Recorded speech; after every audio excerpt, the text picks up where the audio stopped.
to it. I ain't gonna have no long intro today, big dog.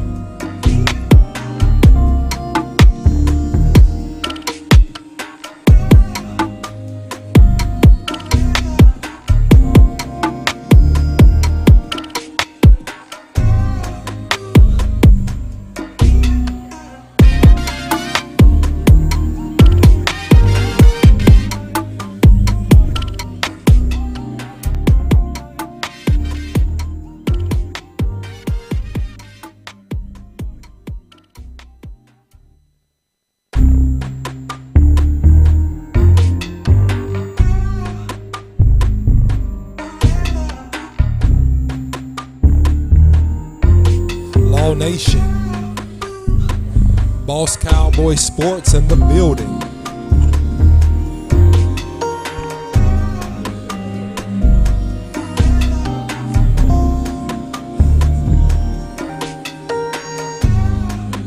Yeah.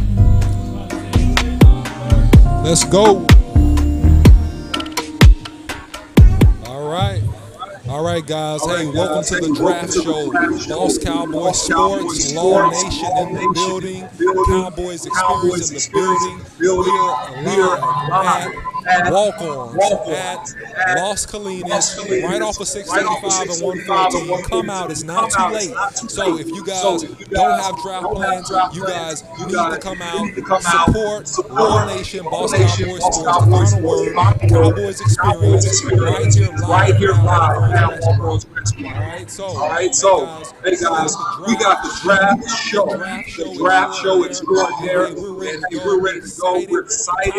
Cowboys pick 24. We got the first in short order, and we're gonna get into a bunch of content and preamble about this year's draft, some of the top picks, and hey, who you should be looking for to come off the board first, and who the Cowboys will possibly pick at pick number 24. So, to kick it off, before I pass this thing off to anybody else, I got my sleeper pick, my sleeper guy, who, by the way, if you follow the final word with Law Nation, Big Game James, who also will be in the show a little bit later, all right? We'll also have Jay Tuck live in the draft. So, you guys stay tuned. Tell your friends, family, and everybody that we're live covering the NFL draft. All right, so hey, my sleeper guy. All right, my sleeper guy, who I told, by the way, I want to go on record and say this. I told, okay, my guys, all right, at the final word, that Travon Walker, if he any way would be available, this was about 2 weeks ago. Early before I told you so. Okay, it's not too early yet. All right, it's not too early. It's not too early right now. Told you so. We ain't even pick yet, brother. Oh, okay, listen. All right, so look, let me give you the content. Here it is. Travon Walker, the reason why I said that he may be a possible pick if he falls, by all reports, he won't fall. By all reports, he's probably at least a top 10 pick, if not a top 5 pick at this point. But talk about hedging.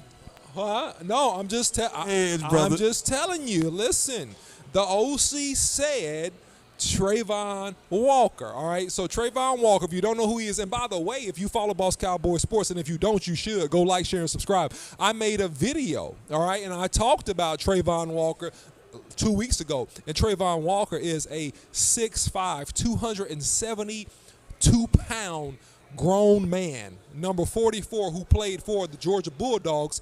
Listen, he ran a 4.51 40 at over 270 pounds. You can't coach that. He has speed. He's dropped into coverage. He's wreaked havoc running up and down that Georgia defensive line, helping to lead that defense to a national championship in the toughest conference, by the way, in the SEC. And Travon Walker is a guy that, hey, he has the versatility to play inside as well. He has been dropped down to play the defensive tackle position. He has extremely long arms and legs, which gives him a competitive advantage when going against offensive tackles. He's able to extend. He's able to get off blocks. He's able to do so much to be disruptive along that defensive line. Now, I will say this in fair balance, Boss Cowboy, because I know you're about to jump in. I'm waiting, brother. I'm waiting for this balance to come. I'm giving the fair balance. The reason I'm not saying preferred balance here, brother. The reason why he's not the best defender in this draft is a few reasons. Number one, he has not really developed pass rush moves. Okay, he has slow hands. He has slow hands. Exactly. He has slow hands. And he has slow recognition when it comes to recognizing plays and fakes. Okay, but in terms of being an athlete, you can't coach long, fast, and strong. You can't coach that. And a lot of times when you get into the NFL and when you play against some of these veteran offensive linemen and you just get in the moxie and the mix of a game, all right, you just got to have athlete on athlete. And that's why I like him. When he develops some pass rush moves, that guy is going to be an absolute beast, right, for whoever he ends up being drafted by. So listen, I think that he's a guy that we should keep our own. Hopefully he falls. It's not looking promising, Boss Cowboy. I'm going to let you jump into this and go ahead and give me your 2 cents about all the things that I just said. Oh, you hold on. You want my 2 cents? I'm going to give me your 2 All right, cents. hold on. We got Big in the house too, bro. Oh, big game. And I still need some time over here. And we got Law. All right. What you got, Big? I just got in, so I'm just listening. Oh, okay. Hold on, Law. What you I got? just got there? in. What just listening? What you got, Law? Man, all of this is pretty much not necessary because we're going to draft Zion Johnson with that first pick, with the 24th pick. That's all I'm worried about. I'm not worried about Travon Walker, Sammy David Walker. I just not worried about those dudes. I'm not worried about any Walker. I'm just worried about an offensive line for your mind. That's who I'm worried about, baby. Yeah, man, way to bring it home, man. But hey, Try to listen. get all set up, everybody. Hey, yeah. So listen, man, we all sitting up at walk-offs, man, and we actually sitting here with Barry Griffin. We have a giveaway that we want to talk about, especially since it's the. I was saying if the pick was in, we had Barry Griffin. Yeah, we want to definitely do this giveaway real quick, but then we go kick it off with my boy Big Game as he marinating. But all right, here we go. Yeah, there it is. There you go, Barry.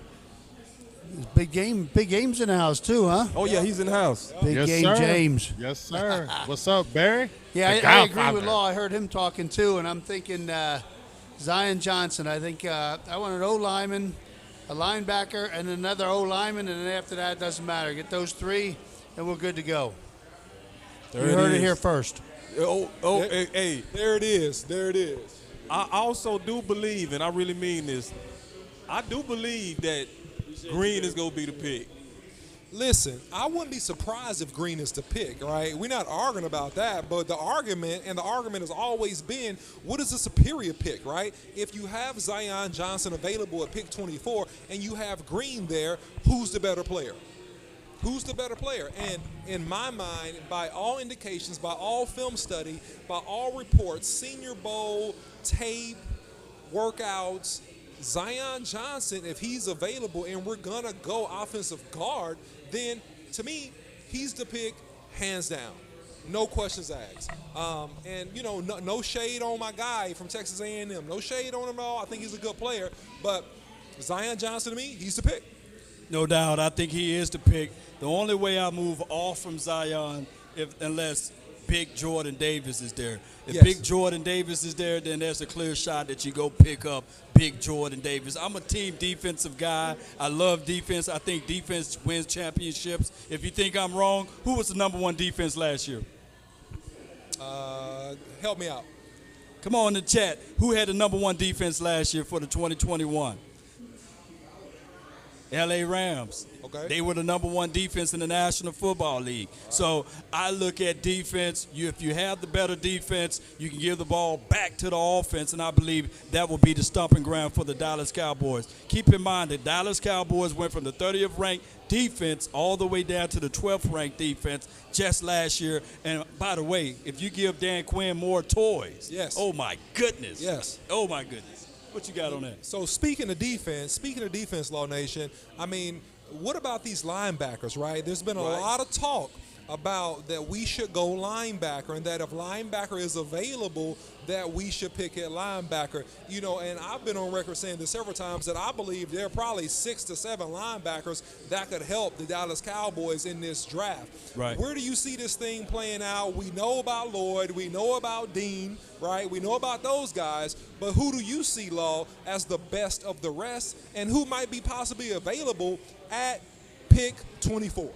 Well, you guys created the possibility of the Cowboys moving back in the draft, right? Sliding back just a little bit. I think if Nakobe Dean is the person, if he falls or what have you, and you want to collect more and more opportunities for this team in the 3rd round or possibly the 2nd, depending on what you're willing to get out of trading back a little bit, then Nakobe Dean is that answer. You're talking about a guy that can move sideline to sideline, can control the C gap. I really like Nakobe Dean if that's the avenue that the Cowboys are trying to do. As far as linebacker. Okay, fantastic. Yeah, I mean, Nakobe Dean is a fantastic pick. You know, I think that also you got a couple guys out there that are some superior athletes. And, you know, this is a guy that I think could be available in the 2nd round if we don't go with the number 1 pick, Brian Asamoah, the athletic, very athletic Sam linebacker from the University of Oklahoma. This guy has explosive speed, short area range, and the only reason, in my opinion, Law, just to point out one player that I think he might fall, is because of the fact that he's been undisciplined in some of his coverages. He bites on plays, things like that. But in terms of athleticism and playmaking ability and speed, sideline to sideline, he's a fantastic prospect, a fantastic player. You also have, if you want to go more traditional style, you also have Chad Muma from Wyoming, who probably will be available somewhere around there. Also, a guy that could drop, but I think he's underrated, okay? And I want your opinion about this guy. I think he's underrated because I know you know about this guy, my Alabama guy, Christian Harris. Christian Harris. Christian Harris, to me, is a diamond in the rough, and I think he's an excellent linebacker from the University of Alabama, but just want to get your thoughts about that. Man, Bama products, man, you guys know how I go. Say it with me. Roll Tide. You know, look, if you bring in that type of guy who can control and run through the B gap or control the C gap like a Christian Harris, hey, that would be nice. But I'm really high on Leo Chanel. Not in the 2nd round, though. I believe you can find him late in the 3rd round, and that's Leo Chanel. I really like his skill set, and I think that you can get value out of that versus getting a Christian Harrison in the 2nd. Okay. All right, real quick, I want to be polite to Big Game James. He's sitting back in the cut. Big, you done had enough time to marinate. What's up, man? Come on now. Hey, I'm just chilling, listening to you guys talking about the picks. I don't agree with the Zion Johnson thing.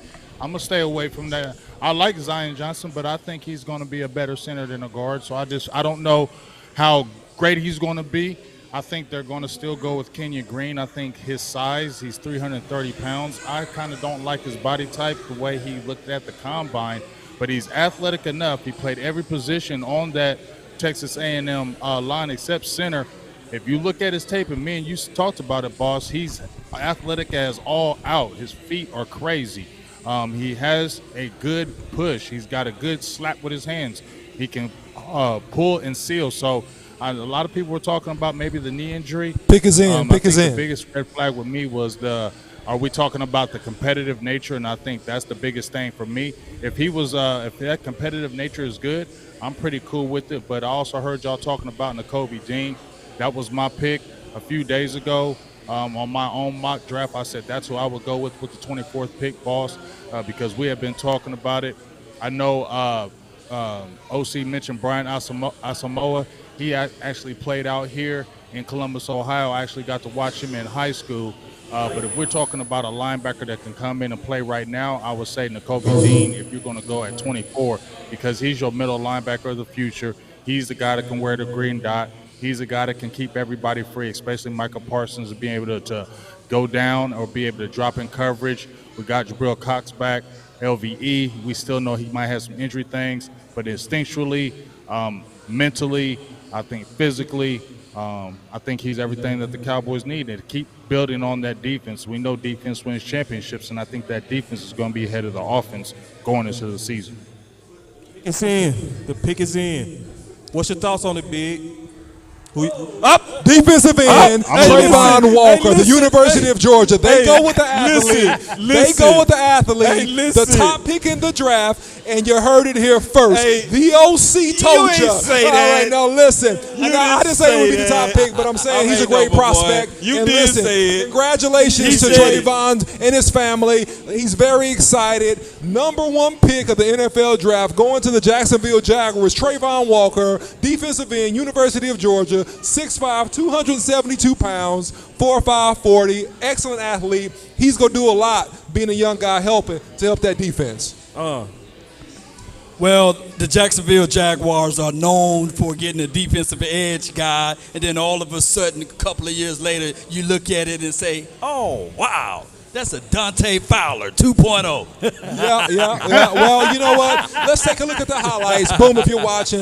This guy's just long, man. He's unrefined. He needs a lot of work, but power rusher, right? And you can see this if you look at the highlights on ESPN. He's just a fantastic specimen, and he's a great player.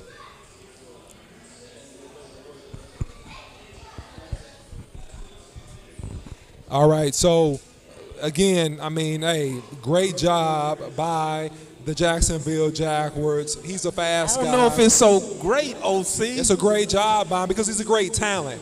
They drafted talent. He's a great they didn't talent. draft finished product. They didn't. They drafted talent. And that's my whole point right there. Is he they just drafted upside. Right. And that's all. And you know, because I went and reviewed it. Because I take your take serious, bro. You know, I went back and looked, and I was underwhelmed. I'm just being honest.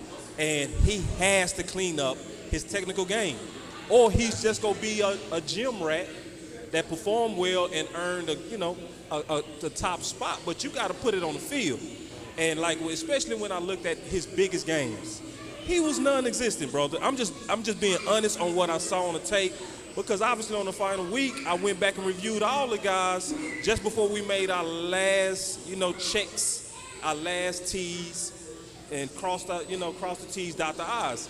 So congratulations to him. Right. But that was a pick that was based on, in my opinion, his athleticism. Yes. Not exactly what he put on tape. Yes. But to your point, though, it's some guys that have not performed well on their final years, more so because they was holding back. Because none of us know how it feels to be a lottery ticket. Right? An injury away from losing your lottery ticket. Right. So sometimes they can make people hold back. You know, we saw that with certain guys like Myles Garrett. Myles Garrett last year wasn't. Right. And There you then go. Bosa last year was. Right. Right. It was underwhelming. But then they turned up in the league. Right. So is that what you're predicting? Let's put That's it on what I'm record. predicting about You're him. predicting it. Because I'm saying that he's a guy, he reminds me of a Myles Garrett. And if I take you back further, Boss Cowboy, he reminds me of a Julius Peppers. Myles Garrett. He reminds me of a Peppers in terms of his length, in terms of his speed, in terms of his athletic upside. Right? And so when I see him as a guy that when you unleash him and you work his technique over a couple-year period, that he's a guy that's going to be able to consistently beat tackles. Lions selection is in. Pick number 2. Aiden Hutchinson. Aiden Hutchinson. Ooh, so the run on defensive end is gone. It's the run No, on I'm just defensive. taking a guess. What you say now? What's your thoughts on That it, was Big? my guess. On Walker? No, on either. Well, first on Walker, I agree with OC about the upside as far as the ability. 6'5", 272 pounds. He had a career high 7 pressures in the national championship.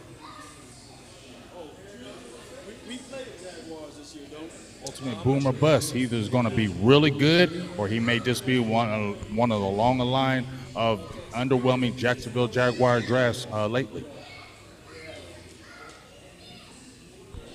Yeah, and in terms of upsides, Big, I really like Travon Walker more than I like Aiden Hutchinson. Because Aiden Hutchinson is a guy, when I went back and reviewed him, listen, I'm going to tell you why. Okay, I went I'm back listening. and reviewed him, and he wins with power. He wins with great hands. So unlike Travon Walker at this point, Aiden Hutchinson has great hands, but he does not have top-end speed. He gets beat when you double-team him. He has stiff hips. He doesn't bend well. And so that's the thing that I think will come back and haunt him a little bit on the second level. I think he'll be a really good player, but I think in terms of upside, I think that Travon Walker has a little more upside than an Aiden Hutchinson. Although Aiden Hutchinson is a great player, no shade on him, but in terms of technical nuance, he's a power player. He's not a speed guy. He's not a great counter move guy. So that's what I see in this game, and you can see it in his 40-yard dash. He's a 4.7 40 guy at 260 pounds, right? So you got Travon Walker that's 272. He's a 4.51 guy. Right? It's a different in terms of step and burst. And that's all I see with him. But I think he's a great player, and congratulations to him. Well, here's my Go ahead. with Aiden Hutchinson. I mean, I think he has a little bit more moves than you say, especially with the counter moves. I mean, I'm out here in Ohio. I got to see a lot of Michigan.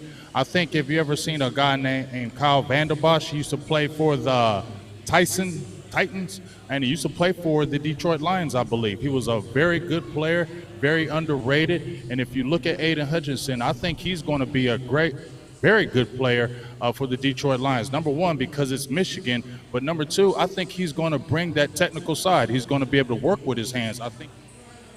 Yeah, he has great hands. Yes, he Paul. doesn't has have great the hands, 4.5 speed, but he's going to be able to learn that game, and he's going to get better technically. And I think that's where Boss was talking about, where Travon Walker has got to get better at. I think that's where Aiden Hutchinson is already better at Walker. Right. At. Yes, and he is. He's athletic enough. I mean, he hit over like 36 inches on his vertical. He's athletic enough, and he's going to go hard every single play. And I think you're going to see a guy that's going to be in the league 10 years at that position and really surprise a lot of people with his sacks and production. Yeah, okay. I make this prediction. My prediction is this. My prediction is that Aiden Hutchinson is going to have a better year one. Agree. I think by year 3, I think you're going to be right. I think it's going to take about 3 years for Walker to work out the nuance of really playing the defensive end. Big Game James hit it. Aiden is coming in ready. He packaged. He Bosa part 2. It's going to happen. He going to be a buster. He going to kill for Detroit. Yeah, he's going to be a good player. So, yeah. Law Nation, what you got on that? Talking about Aiden Hutchinson, I just think that hands down, he was the best defensive edge guy in this particular draft. And I just believe the way the Jacksonville Jaguars passed up on him is going to come back to bite them. But nevertheless, shout out to the Detroit Lions for picking up Aiden Hutchinson, and I think that will work out for them. Keep in mind, we do play the Jacksonville Jaguars this year, so we will see Travon Walker live in action up against Terrence Steele or up against Tyron Smith. Let's go. Yeah. I think that you're right, and I think that Big Game James is right, but I think that on the NFL level, I really think even year one, you're going to see some flashes out of Travon Walker. I think you're going to see some flashes out of him athletically and some of the things physically that he really can do. And I think that that's the thing that sets him apart. But my heart is breaking for my guy, Kevon Thibodeau, because I think he should have been a number 1 defensive end picked off the board. Based on his production and based on everything he brings to the table, he's a 4.5 guy. He's 260 pounds. He can win with speed. He can win with power. He has great counter moves, great hands. He can bend. And he was a guy that was a top prospect even coming out of high school. So he was that dude. He was that guy that should have been a great player and that was expected to be a great player ever since he went to the University of Oregon. So hopefully he'll be coming off the board pretty quickly here. And, let's see what happens. I personally think when you're talking about Kayvon OC, I think when I listened to his interview, he was on Good Morning Football, and they interviewed him, and he had a good interview, and he also had another interview with a couple other people. He interviews very well, and he also talked about being in the right being in the right place. He was talking about not just with Jacksonville, but getting drafted in the right spot in the right area. So we'll see. I think if he gets in the right system, OC, he's going to really turn up, and then maybe he have a chip on his shoulder that he wasn't the number 1 pick. Guys get fueled by that as well. Word up. So, hey, third pick is in. The Texans take Derek Stingley Jr., LSU cornerback. So I think that's a reach. That's a reach. That's a reach. And you talk about potential. I think they drafted him on upside. That's straight upside. I think they drafted him on upside. Yeah, that's an upside pick. You know, hey, man, they got him, and That's it a is. lot of Hey, pressure. Congratulations. That's a lot of pressure. Congratulations That's to a lot of Derek pressure Stingley, going on man. over there, picking him at 3. Yeah, so what do you think about Derek Stingley Jr., Big, and his game, where he is, where he can go? I mean, from a coverage standpoint, I mean, we all go back to his freshman year where he was playing lights out. But as you've seen, the thing that concerns me, he's already been injured. He has the injury bug. I know he came back and healed, but he has the injury issues. You know, people talk about the arms, but the arm length isn't long. The competitiveness, I want to see it, and I think the biggest thing that bothered me, any cornerback that I watch, you got to be able to tackle. I don't see a lot of that at times, and I think that's the biggest problem with me. If I see any cornerback that doesn't really want to stick his nose in there and tackle, that's going to be a big issue for you when you get into the pros. And yes, he had some good games in his freshman year, but you didn't see that competitive nature in those last couple of years. And if you're coming in as a third pick OC, you're going to have a lot of pressure because you're going to be thinking that he's going to be one-on-one with a lot of these top guys. And, boy, I don't know if he's going to be that guy that's going to be able to do it. I think, like you guys said, I think that's a huge reach based on the potential what he did his freshman year. I don't know if he's ready for that number 3 pick in that mantle that they're putting him on right now. Hey, I like that feedback. So here's the question. Do you think he will have a better or a worse rookie year, right, as our corner, right, had coming out of Alabama, man? What do you think? Do you think he will have a better year? Honestly, I think he might get cooked up like, remember Henderson that came out of Florida, University of Florida? Remember everybody was on Henderson saying he was going to do this and that, and he got cooked up. And Okuda from Ohio State. I think it might be that type of year for him where he gets cooked up a little bit, beat up a little bit, and we see how he rebounds. I mean, we all know, and Marcus, Boss Cowboy should know, you got to have a short memory playing the cornerback position. So we got to see if he's going to be able to do that. But I think he might have one of those Okuda type years where you're going to get lit up real early, and we got to see how he bounces back from it. But I don't see him coming in like kind of a Diggs did. I think he's going to have a lot more pressure, and it's going to be a little bit more harder coming around because think about it. Diggs came in as a second rounder, a little less pressure. You're coming in as a third pick. That's a lot of pressure, man. And then this is the thing, too. We already saw what he does against elite receivers. So we saw him versus D. Smith. Now, we do know D. Smith was a Heisman winner. But my standard when I'm watching the corner, I'm not expecting you to win all the time. I at least want you to win 50% if they calling you elite, right? So because we know receivers go make plays. It's in their pedigree. They also have what I would call first move advantage where they know where the ball is going versus you don't. You got to react to them.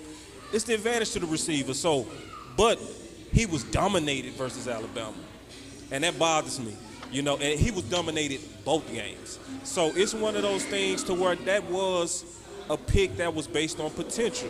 But you raised a good point the last time we talked about him, OC, where you said it's going to depend on how he's coached up, and I really do believe that. I think he has all the athleticism to just turn on a dime and flip and become great. But if he goes to a place to where he's entitled, where they're coddling him, where they're like, oh, he's our first-round guy, let's just treat him with kid gloves, you're going to see a struggling corner. You're going to see a struggling corner. But if he go to a place where they treat him like, hey, Rook, you ain't earned nothing. You got to earn your stripes, son. You're nothing special but our first-round guy. Then you're going to likely get the best out of him. He strikes me as a guy that never really was pushed because he's so great. Yeah, I agree with you, Boss Cowboy. And unfortunately, he's going to an organization that had a lot of struggles lately. The Texans, organization-wise, with Deshaun Watson, with a lot of allegations about management, in some regards have been a dumpster fire. But I don't know about the quality of their defensive coaching staff and exactly what they'll bring to the table in regards to his development. So it'll be an interesting wait-and-see situation when they get into camp in July. Yeah, and I think you hit that on the head as well, man. That's a hellhole to go to. The only thing that's good about the Texans, though, is their secondary seems to play pretty good. So that might be a bonus going back to what you was talking about and him needing a coach. But I don't think anybody that's honestly assessing Stingley is going to say that he put up in the last 2 years top 4 tape. I didn't see it. I'm sorry. Well, also, just to go with your point, the benefit of Stingley is this. The Texans are not a really good football team right now. So he's going to a place that they don't have super high expectations right now as a team. In my opinion, they're a developmental type organization, and they're trying to rebuild. So are they expecting to go to the playoffs, go deep in the playoffs and win a Super Bowl? I would say no. So it could be a situation where Derek Stingley gets a chance to develop in the shadows and grow with the organization as they rebuild that football team, which will be the most beneficial situation for him to be in. Yeah, that's a good place to go. Because the one thing you write about, if he's stanking it up, nobody gonna know. Right. I mean, it's not going to be national news if he just trashed for 1 to 2 years. Right. He going to be quietly bad. Right. Because nobody cares about the Texans. No insult to the Texans, but that's just the facts. Right. Like, nobody cares. Now, if he was in Dallas and stinking it up, it would be. Well, I want to say this right quick, fellas. Maybe also with Lovie Smith being out there, he's a defensive guy. Good point. And, you know, he's a defensive coach, and we've seen what he's Jets done pick is in. As a defensive coach. And, you know, maybe he brings out the best out of Stingley. Maybe he looked at it like, you know, hey, I like this kid, and maybe I can work something in him. So maybe we look at that since he was the defensive coach. He maybe brings that out of him. But I still feel like this might be a first rough first year. So Ahmad Gardner, cornerback from the University of Cincinnati, is the 4th pick by the New York Jets. Shocker. The pick is in. God, dog. Like, Run on quarterbacks. I thought some Giants was gonna get him really early in the draft. What do you think about this, Law? Well, you got a long, rangy, good player maker on the ball, and I really like Sauce. I think that he's going to a program that will utilize him. Robert Saleh is no one to sneeze at, and I think that it's a good pickup for them. I saw that Derek Stingley went, right? Yep. Man, these DBs are going off the board, man. But I can tell you, man, Sauce Gardner, he's going to be pretty good in that particular system.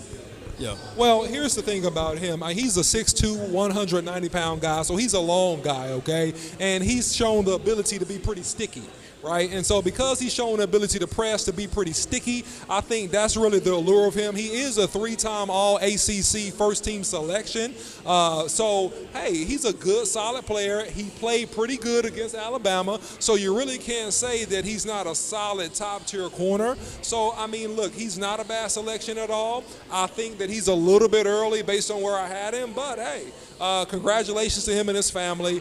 He's the 4th pick in the NFL draft. He'll have a chance to come to the New York Jets and really get busy because they're putting him on the football field. He's going to have to be out there and grow immediately. I do want to bring out a highlight of some of the giveaways for Cowboys experience. We got a signed Michael Gallup number 13 poster, all right here. All right, we got a signed Michael Gallup poster. So listen, if you're in the Dallas-Fort Worth area, it's not too late. Come see us. Come join us for the draft. It's only the 4th pick. And also, we're giving away a book by Emmett. All right, and this is a great read, by the way, Run with History. So this is a free giveaway book by Emmett, Hall of Fame running back for the Dallas Cowboys, Emmitt Smith. So come. Get your name put in the drawing for this. Connect with Cowboys Experience, the premier experience for Dallas Cowboys home games and meeting and connecting with players. All right, so you guys come down here and join us, and thanks for support. Well, no doubt. I must say, before you go into more details, Emmitt Smith, there's no other running back that got more yards than Emmitt Smith. On top of that, go ahead and announce this one too. All right, guys, so we got a ring here. I'm going to give this one to you, Law. I'm going to let you give the coloration on this one. Go ahead, Law. Well, we have a nice Cowboys blue on this ring, and it's a replicate Super Bowl ring. And I can't wait to see somebody win this one. Let's go, Cowboy Nation. Not everybody got these. Not everybody got these over here. Oh, I'm over here now. Where I'm at. I'm over here. Yeah, there we go. Oh, here we go. Nobody got these right here. Look at it. Just beautiful.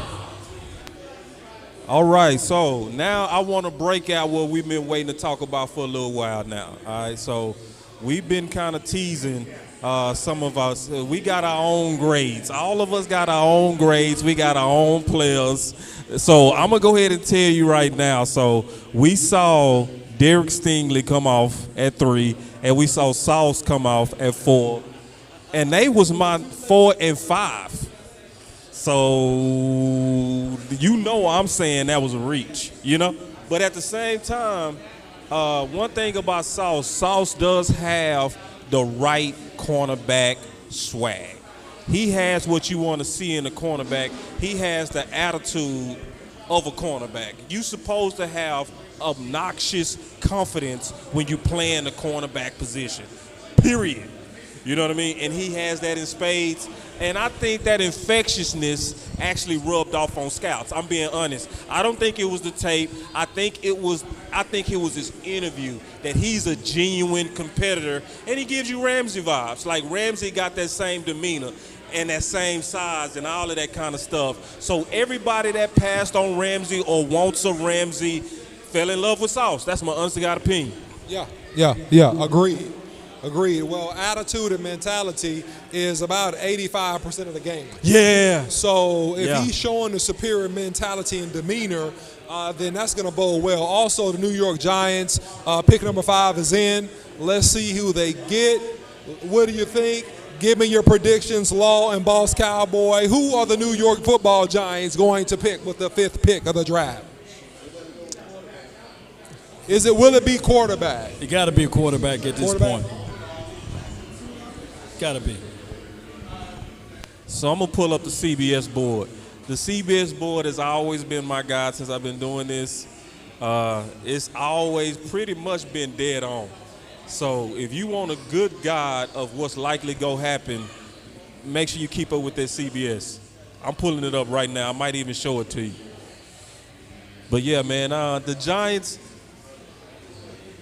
what do the Giants need? They need a lot. They need a lot. They need a lot. Like 21 Savage said, a lot. They need a lot, man. Yeah, man. All right, so I think they go BPA here. Let's see what they got. Selection is in.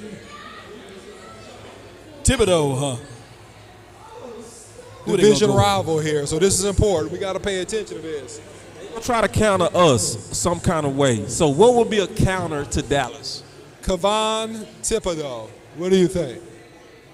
Thibodeau, get a defensive end that can put pressure on all opposing quarterbacks in the NFC East, that can wreak havoc, a young talent, a young talented guy. We'll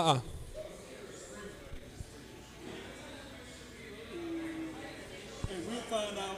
Somebody said Stingley. We'll find out this year. Yeah, he plays. Come on, who they got? But you like him, though. I like Stingley. I think Stingley is pretty good. I really like Stingley. We'll find out this year. We play against the Texans.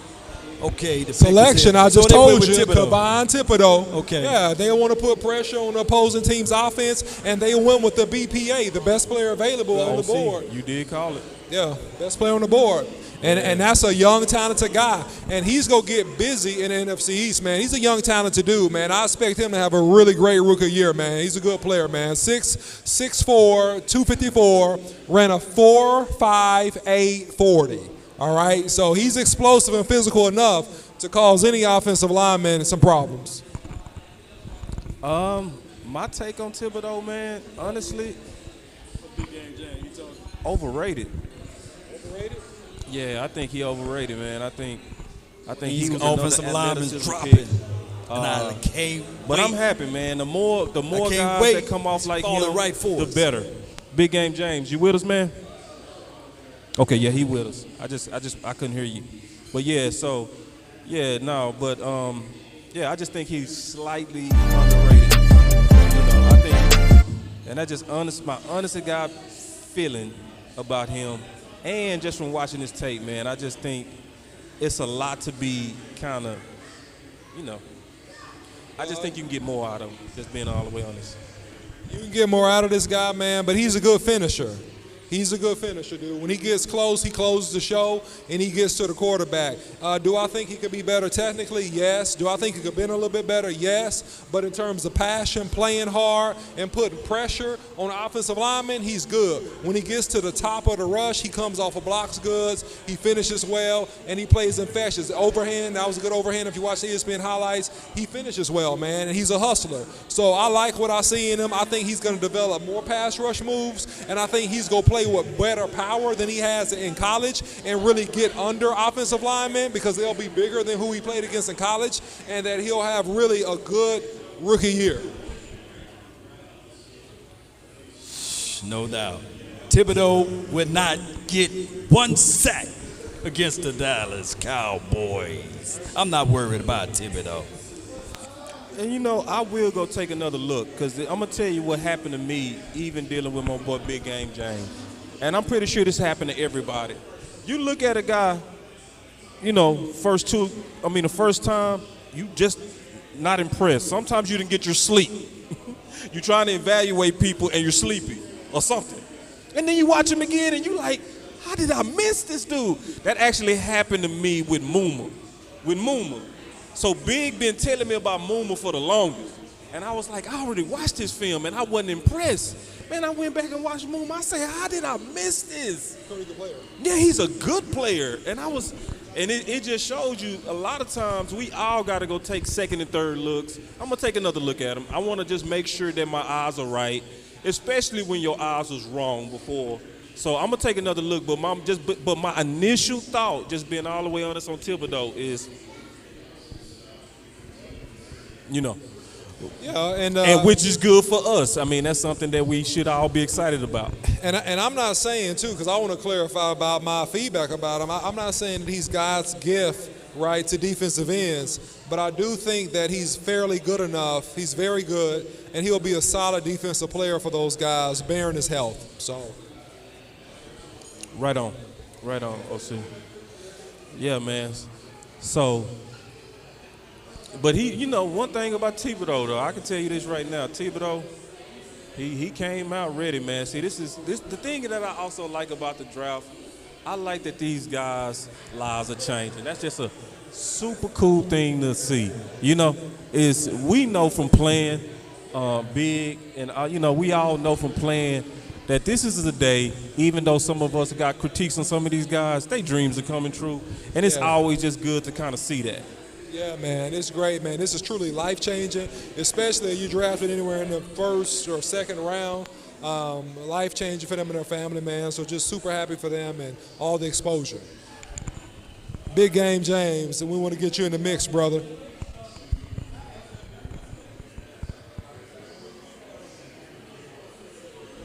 I can't hear you, Big. Can't hear you, Big. No sound at all, big dog. But yeah, man. But if that's also a counter to us, and I was saying that I don't see no sound at all, big. That's a counter to us. They want to get pressure on Dak. They want to attack us, likely where they think we might be becoming weak.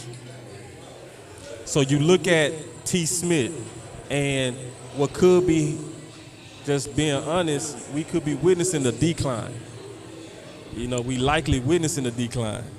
Yeah, well, T. Smith is still – I went back and looked at tape on him, and this is something that me and Boss Cowboy hadn't even discussed offline, right?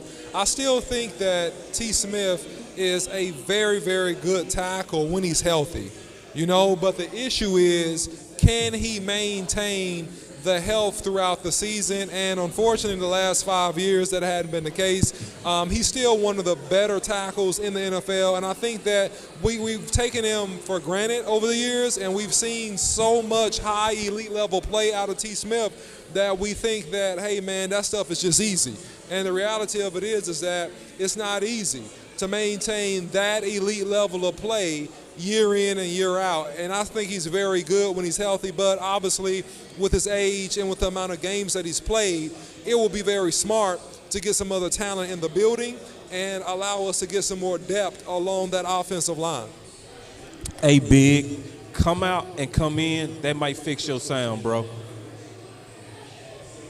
Big. If you come out and come in, that might fix your sound. So just try that. But yeah, because I tried to have optimism in T. Smith last year. I really did. And even though he was injured, his injuries wasn't his normal injuries, right? So last year could have been bad luck. That's what I'm hoping, right? But his corrections probably.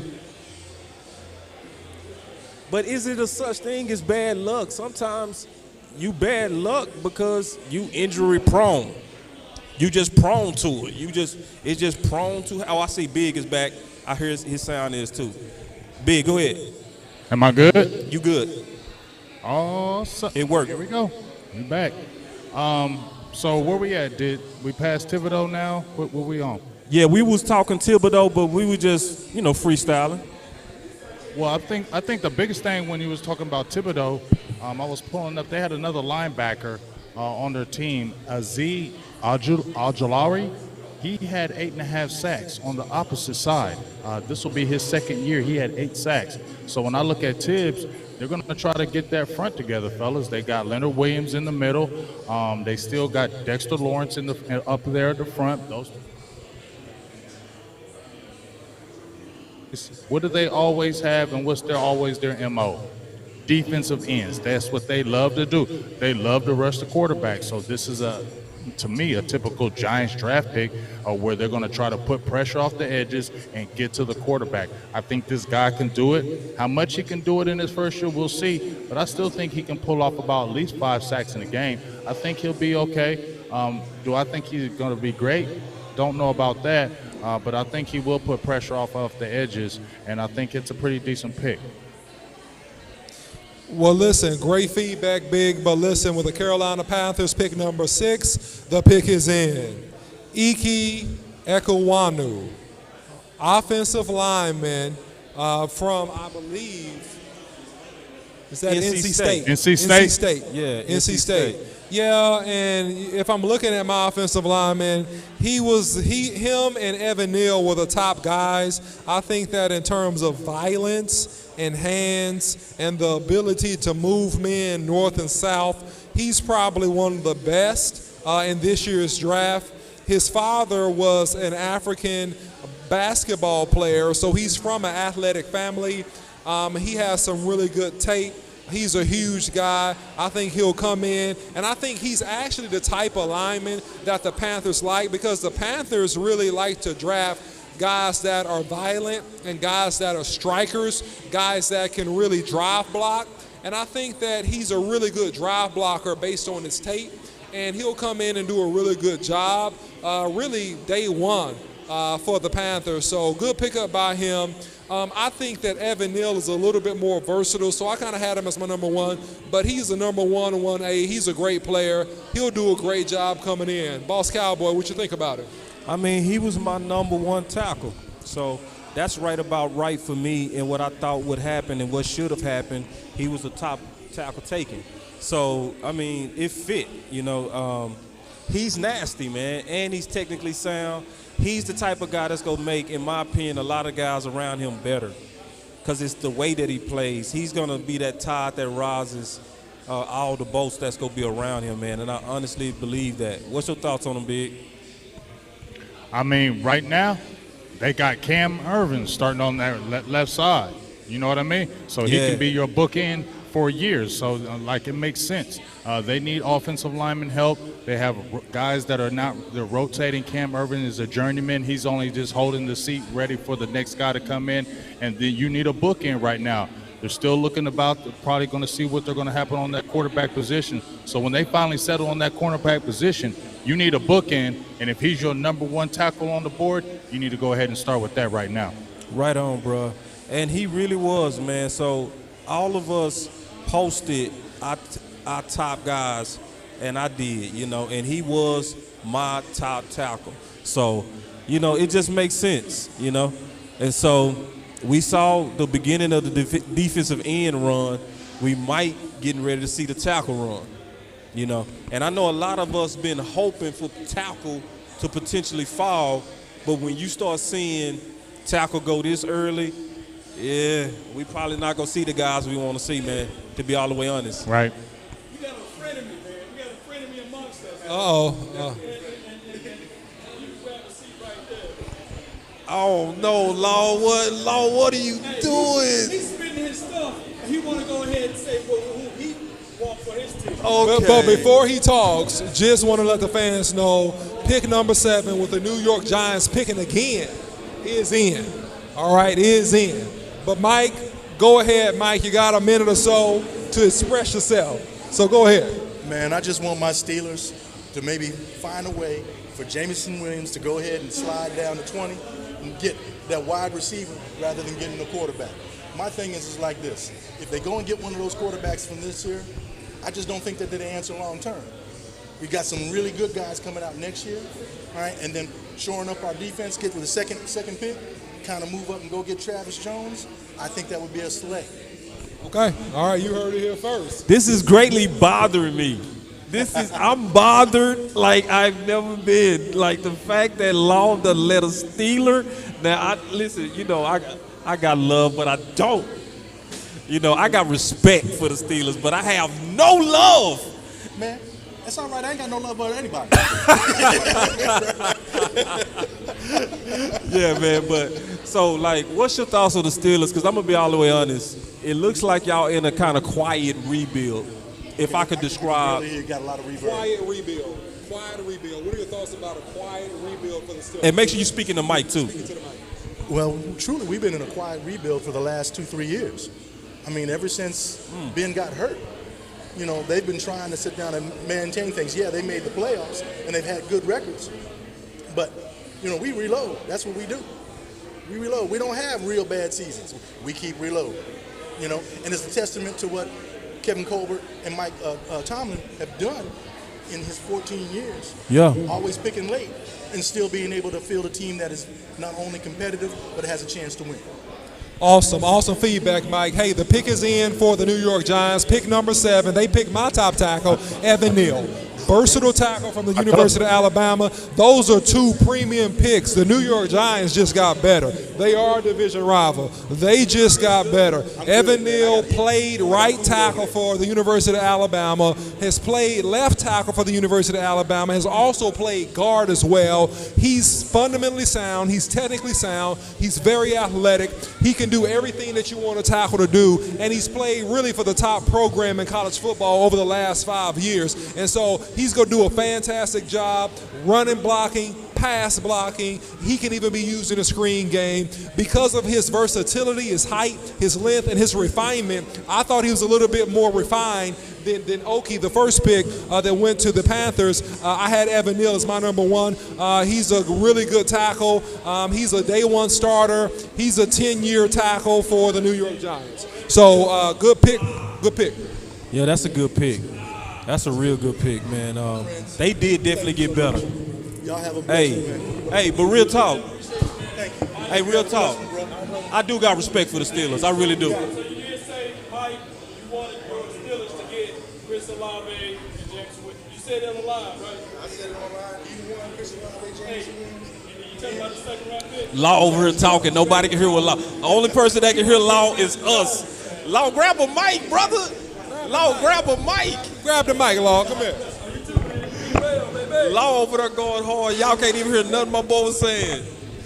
I just had to talk to him. You know, he started talking about that Steelers stuff. Yeah. And you know, I don't really rock with the Steelers like that. But I'm gonna tell you, he said he wants Jameson Williams and Chris Olave. That's okay. I told him that they need to get a quarterback over there, but he's not listening. Because I made me said uncomfortable. before I'm that gonna be all even the way that honest. quarterback had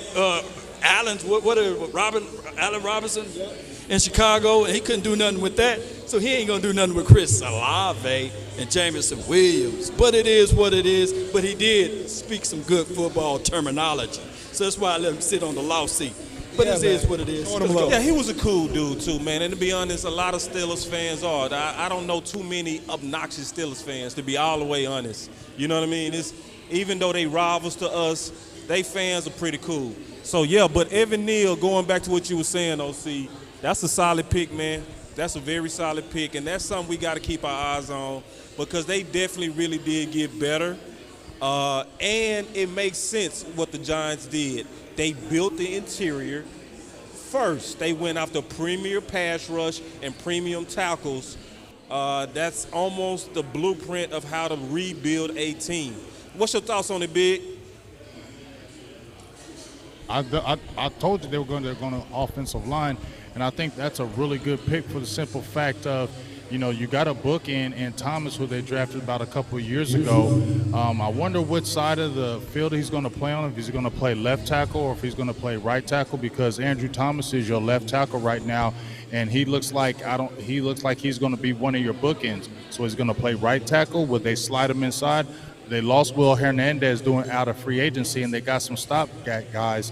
So we'll see what position he really lays in if he becomes that bookend on the right side. So that's what I'm trying to figure out. But when I look at the whole scheme of things, the Giants did need to get that offensive line shored up more than anything, in my opinion, because they still need to find out what they have in Daniel Jones. They got, Tyrod Taylor, I believe, as the backup. So they have some, decent ability, but they need to really give him some time and some protection. I think that's a great pick with Neal and his athletic ability.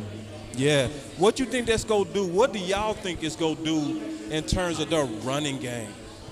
Well, here's the thing. When you look at Evan Neal, he's a tackle that just does everything well. So in terms of running game, he's a guy that covers up his guy one-on-one. He can zone block. He can drive block. He can also pull. He's athletic enough to pull. So what that's going to do is whoever's starting running back, maybe it's Saquon Barkley if he stays healthy, it's going to give them the fortitude to be strong on short yardage, but also to run extended zone plays and sweeps and stuff like that, because he's a plug-and-play type tackle, and he has refined. He has refinement. He's a refined guy, and that's what I like about him. Just like you like Aiden Hutchinson from the defensive end position, this is the same way that I like Evan Neal, because from an offensive lineman position, quickness, technical ability, all those things, footwork, he's pretty refined, right? And that's what I love about him. No doubt. I wanted you to talk about the analysis of base to power.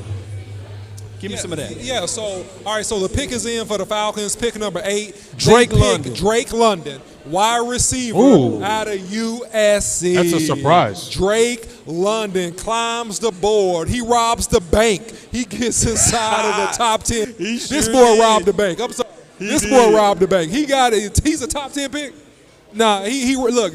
Congratulations to Drake Lloyd and his family. Right, he got inside of the top 10. Oh, my goodness. Who would have thunk it? I wouldn't have thunk it. Law wouldn't have thunk it based upon the look on his face. Drake! And Boss Cowboy definitely wouldn't have thunk it. He wouldn't have thunk it either. Nah, I mean, not especially because he didn't really measure, right? So and how could you? So it's one of those things to where all you need is one guy to believe in you. That's all you need, and he got his guy that believes in him, and that's just what happened, But he might do something, though, man. He big as all can be. He's 6'5", 210. He blew it up with 88 receptions, 1,084 yards and 7 touchdowns. He's a huge target, man. He makes plays like, it's not like he's a slouch, but it's one of those things because it was some boxes that was unchecked. It is a surprising pick. And Atlanta, again, is getting weapons without quarterbacks. I don't know what they're doing, but then you almost have to because this quarterback class was kind of, womp-womp, So they was almost in a conundrum to where they had to take the player that they believe in, and I think that's just what they did.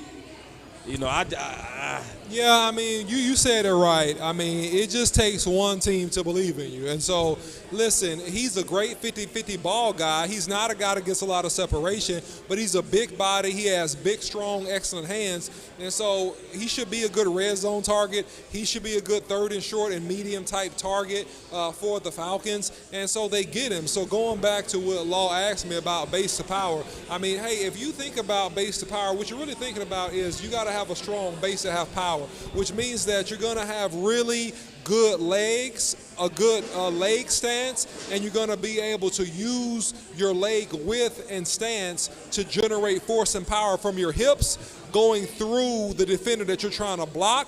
And it's also going to help you sit down and deal with bull rushes and power rushes from the offensive tackle position once you get into games where the game is really fast. So if you have a strong base, you're playing on the inside third of your feet, you're going to have power, you're going to be able to sit down and deal with a variety of rushes, whether it be a speed rush, an overhand, a bull rush, and you're going to be able to cover up defensive linemen and generate force and movement backwards when you're blocking people with appropriate base and power. Fantastic analysis on Evan your Niels. list now, Law. What's this that? is a perfect time to bring up your list where you also had you didn't actually even have them on your board. Well, as your top 5 versus I had them on my top 5 possession guys, right, but not in my total top 5 guys. So when you look at, how you ranked and how I ranked, neither me nor you was kind of really high on this. Just kind of what's your thoughts on Drake London? Well, when I positioned this, our position is based off the Cowboys and how this list would fit for the Cowboys. Drake London, his speed is very questionable. If I was going to get a guy that's tall and physical, give me Treylon Burks or give me George Pickens, give me somebody of that caliber. I just think that Drake London, he will fit well if he goes to a certain system. But by him having Marcus Mariota throwing him the ball, it's going to be, I don't know, it could be a hit and miss. They need a quarterback over there. But I can tell you one thing. You got Kyle Pitts on one side. You got Drake London on the other side. What they're looking for is somebody that can climb the ladder, pull the ball out, and get better catch radius for the quarterback. So the quarterback don't have to be that accurate. He don't have to be that accurate. Just throw to a certain spot of the field and let that work out for them. I think Kyle Pitts is still that dog and that animal. And then you add in the Drake London, it could be nasty for them. Yeah, he's definitely another weapon for him. And so, I mean, hey, they're going to work him in. They picked him in the top 10. So we know one thing for sure. We don't know exactly how, but we know that this kid is getting a football this coming season.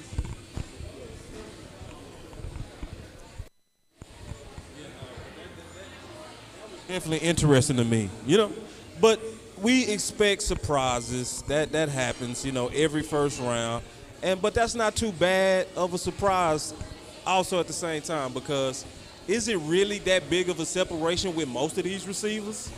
I want to get Big Game James' thoughts on this. Like, do you think, Big Game, that he was the number 1 pick in terms of wide receiver in this year's draft?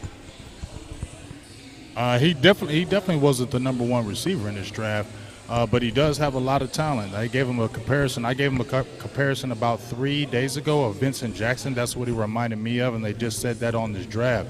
But when you look at the Atlanta Falcons right now, they are losing. They lost Calvin Ridley due to the betting. Justin Gage, I don't know if he's still there. They lost Julio Jones the year prior. So they're starving at receiver right now. You probably want to think they were getting a little bit more speed, but he is one of the more polished receivers. And if you look at the year that he was having before he had the broken ankle, dude had almost like 80 catches in like eight games. So he was going to have a ridiculous amount of number of catches, and he was going to have a phenomenal year until he had the injury that kind of knocked him out. So, yes, you probably want to see him have higher speed, but just as Law pointed out with Kyle Pitts, now you have 2 big body receivers. Marcus Mariota is not a guy who's like the super accurate, going to throw you down the seat, kill you accurately, but he is a guy that can throw the ball up, and I think Drake London does offer that. So I like to see what he can do, and I think it's an okay pick for them because they need receiver help. Probably you wanted more speed, But I think right now, if you look at Julio Jones, he was a big boy too. They had Roddy White. They had tall receivers. So I think it kind of fits the bill, and let's see what happens with it. Yeah, great analysis, Big. Great analysis. They did need help at receiver. So for them, I can see what you're saying in the sense that that pick made a lot of sense for them, for that team. So I get it. Seattle Seahawks, pick number 9. Their pick is in. So we'll see who they pick here in a few minutes. So as we transition to that with the Seahawks, I mean, you know, who do we have? And Boss Cowboy, I wanted to get your feedback on this, right? Right now, based on who's off the board, who do you think we got the best maybe 2 or 3 BPAs that might be available that, hey, possibly the Seattle Seahawks could pick up?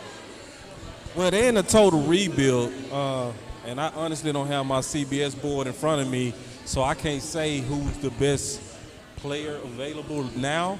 But that's who they should go with. On a rebuild, you just get the best player and you just keep stacking it. That's what they should do. Whoever that is going to be up to them. But with the way that they know they're in a rebuild, they in a total rebuild pretty much with the way that they let Russell Wilson go. So, I mean, just go get the best guy and keep moving. And right now, What about Kyle Hamilton? Kyle Hamilton, free safety. No, bro. No, I don't think so. Like a lot of people like him. I know a lot of people like him. I don't think that's the pick here. Okay. Not in terms of a rebuild. I think you want to go with a foundational piece, a defensive end, a tackle. You want a foundational piece on a rebuild. I love foundation. There it is, Charles Cross. There it is. I was right on it. There it is. Yeah, and it makes sense in my opinion. Is you want a guy that's gonna really come in, that's gonna be a foundation on a rebuild, and that's what Charles Cross is, and it makes sense. Because they know they go be building for the next couple of years. So get your foundation together. Law always talks about that. You want to build a house from its foundation. That's exactly what they just did. And I actually agree with the pick. And so Charles Cross is my 3rd tackle. He's the most athletic tackle in this draft, in my opinion. He's big. He moves north-south very, very well. He recovers well from moves with his footwork. He's strong enough to drive you off the football and get out in front on screens. I think that he's a great pick. He's definitely worthy of a top 10 pick. He's one of the better tackles in this draft. He's in my top 3, and he's a guy that really covers up guys well, and he changes directions, and he recovers very, very well. So I love the pick. I think he's a really, really good player. He has good hands. He plays with strong hands, and he plays with pretty accurate hands, and he's able to pretty well extend on defensive linemen and get you off of him and keep you away from his chest. So big game. I want to get you in here, man. What's your thoughts about Charles Cross and the pick for the Seattle Seahawks?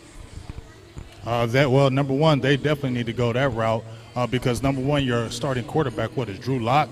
So you got a lot of help that you're going to need for this guy right here. Right. And they don't have anybody on that line right now. So he's going to come in and start right now. He doesn't give up a lot of pressures. Like you said, he's very athletic, good size, can come out and can pull and plug, can really be nasty in that middle for you.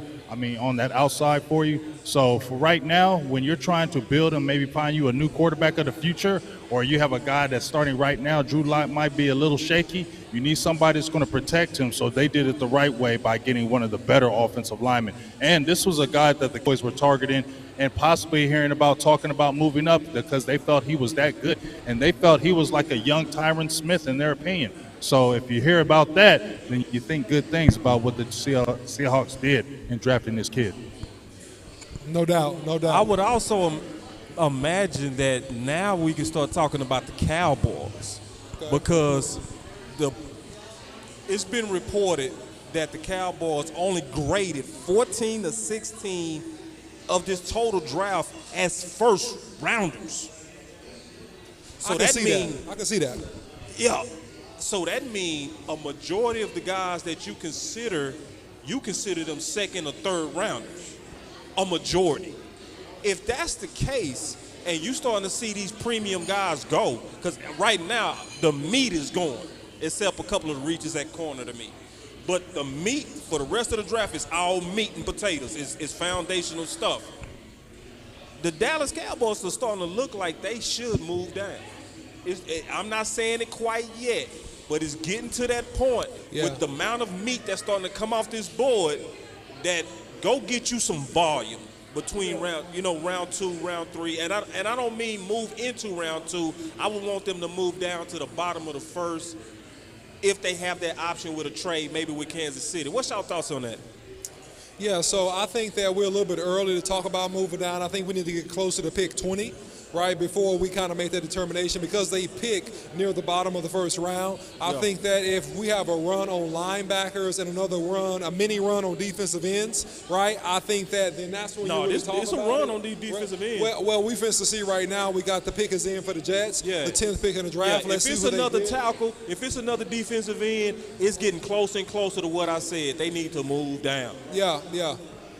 Well, I think this too, because we know that we got a couple linebackers that got first-round grades on them at least in the Kobe Dean and Devin Lloyd. So if both those guys are gone, we have another run on defensive ends, then I think that now is the time to think about considering moving down. Although I have guys that could be worthy at the bottom of the first round that I think of Zion Johnson. I know that's me and Law's favorite guy.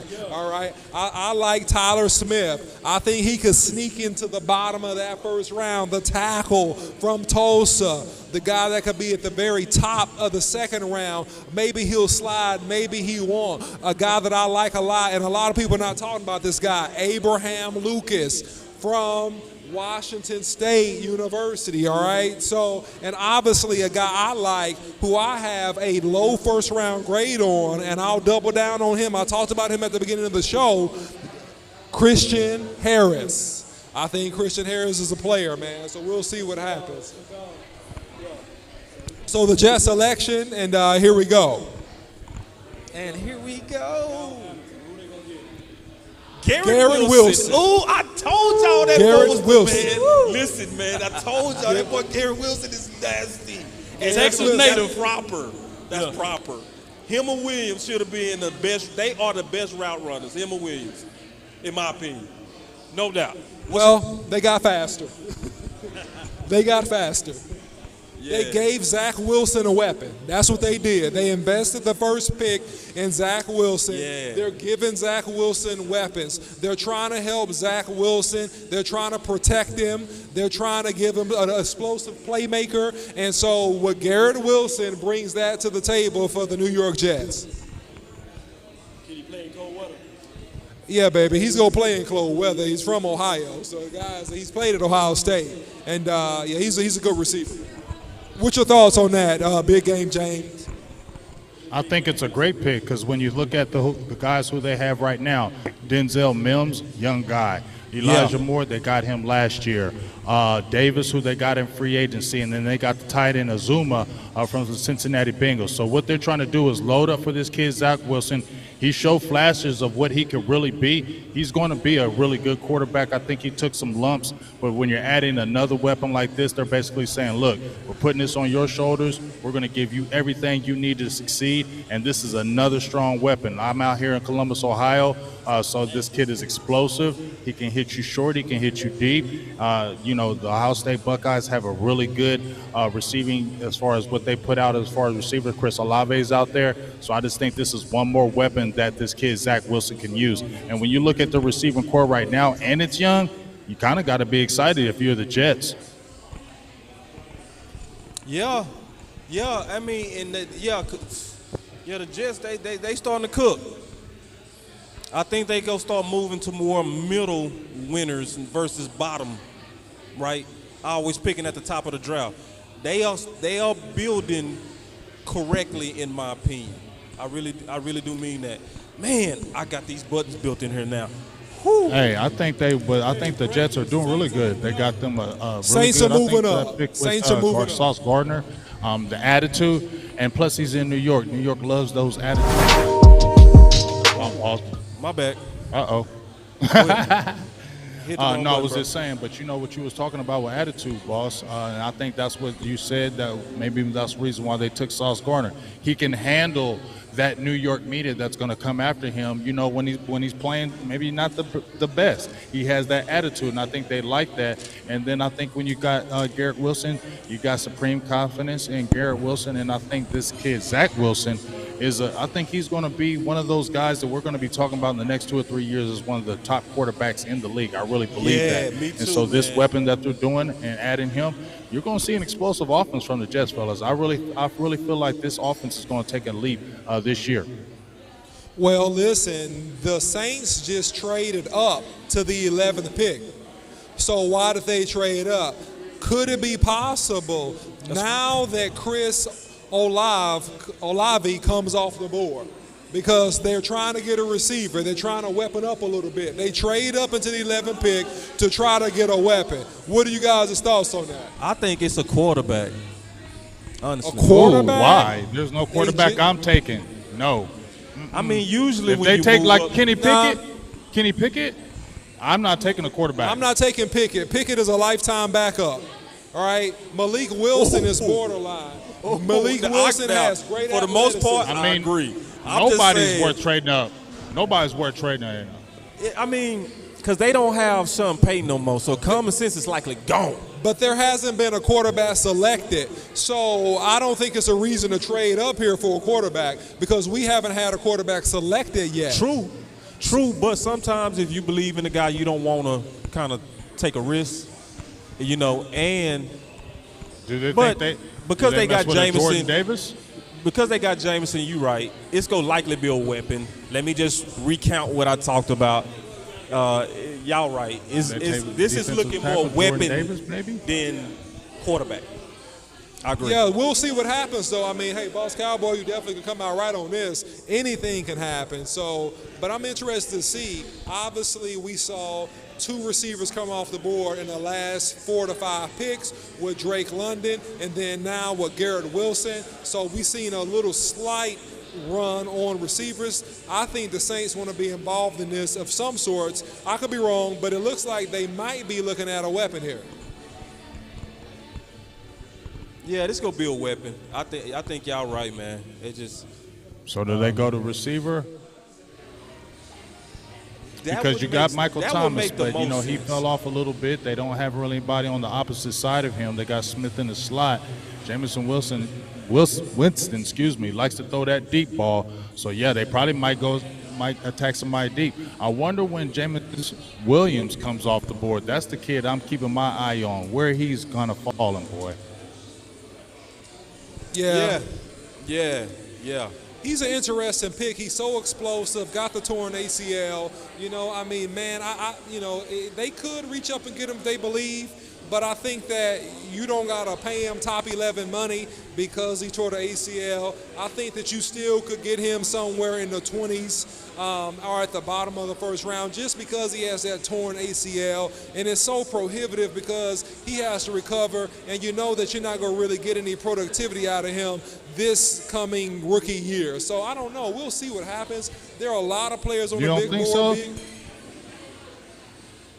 I'm saying you don't think he's going. They said his ACL is. I mean, they said he's going to be back by November. So I feel like he is going to be able to play, and you're going to be able to see it. He's been showing his videos. I'm not saying he's going to come right in and be like gangbusters, but they said he's rehabbing very good from his ACL, and I think we're going to see some good work for him this year. I think he's explosive. I even said if the Cowboys saw him, I'd take him. Yeah, listen, he's a great player. So no fight for me on that, man. He's a fantastic player.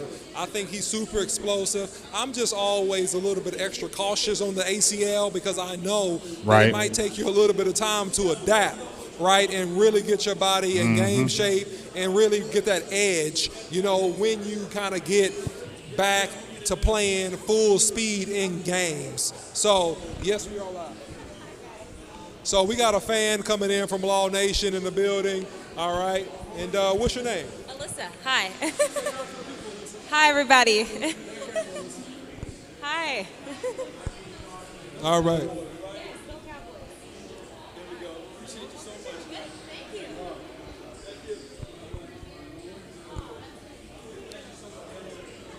Y'all forgive me, man. I'm over here doing a lot.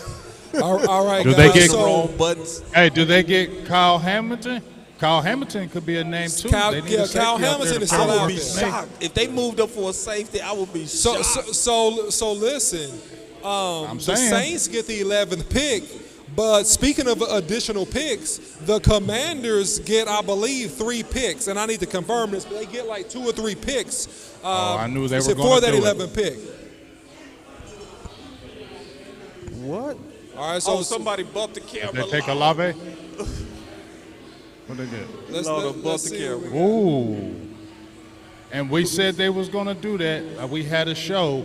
Me and my guy, the Philly podcast, Joe Castro. Shout out to him. We said that they was going to give up 3 picks for that 11th pick because they were going to jump back because they needed to gain picks because the Washington Commanders only had 6 picks.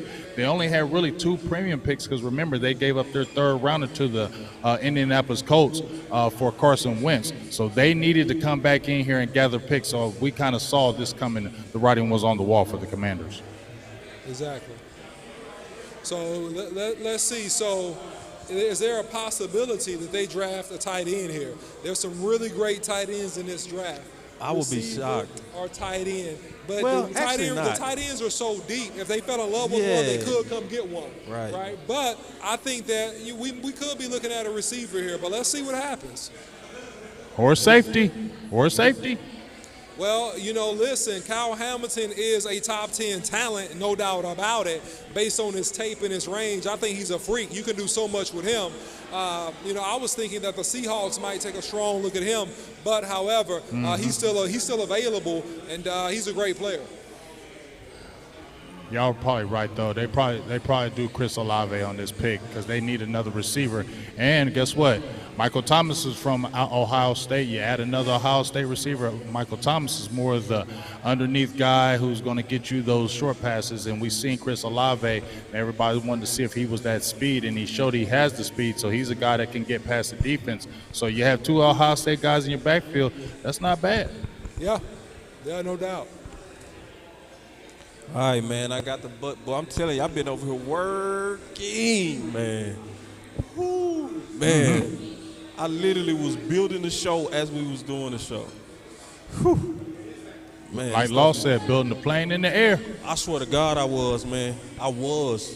Because, we need, I needed it a little bit more efficient. I need to just push a button so I can just talk. So I just need to get a little bit more efficient. I'm trying to see what this pick is, man. I'm trying to see if this They is taking forever, right? Yeah, it's taking forever, man. This is. Yeah, they're doing a whole presentation around. Hey, the but this 11th is feeling pick. good for they the got a bunch Cowboys, of y'all, people right? on Because let's stage check this out. So we want the pick. We want the pick. We want the pick. Give us the pick. Because you still got a lot of our guys that we've been talking about. I know it's at pick 11, right? But Cowboys at 24. Jordan Davis still hasn't been picked. There's still a lot of guys out there on the board. I honestly think that what you talked about, boss, with trading down, there's going to be some players. It's going to be a tough decision for the Chris Cowboys. Olave. I think if this board is falling like that, there's going to be guys available. Chris Olave is the pick for the Saints, pick 11. Ohio State University, he's a blazer. He's a weapon. The Saints weapon up. They re-signed Jameis Wilson. Yep, they got Chris Olave. Ohio State University, they give Jameis Wilson a weapon, a down-the-field explosive threat, and they move up to the 11th pick to do it. Man, did you see what the Lions just did? Yeah, I'm going to be honest, What the Lions man. do, Big Wow. A? They just traded. The Lions received the 12th and the 46th. They traded the 32, the 34, and the 66th. So the Lions move up in the draft. The Lions move back up into the 12th position. The Lions are being very aggressive. They're trying to get better in a hurry, They gonna Boss get that, Cowboy. Law, they real getting quick. Williams from Alabama. Law, I don't mean to steal your thunder. He can't. You bumped that camera. You gotta flip it back around. Let's see if we can fix that real quick, big dog. Oh, man. Hey, man, Thank you, listen. Law. And he did. Oh, a little bit to the left. Right there. Oh, look.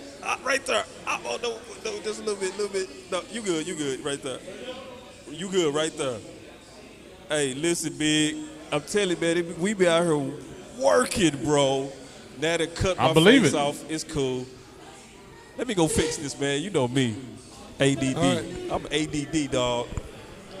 So the Lions going to grab a receiver right here. I know we just talked about Jameson Williams from Alabama. He had the ACL, but this could be a pick that they go with. They need some explosive receivers out there as well.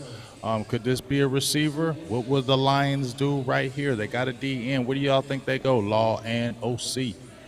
Yeah, man, I just think this, man. I mean, we've seen a run on receivers now, right? It's official. We got Drake London came off the board. We had Chris Olave just come off the board. Right before him, we had Garrett Wilson, 2 players from Ohio State, 2 great wide receivers come off the board. And so now you got Jameson Williams from the University of Alabama, and you have the Lions get back up into the 12th pick.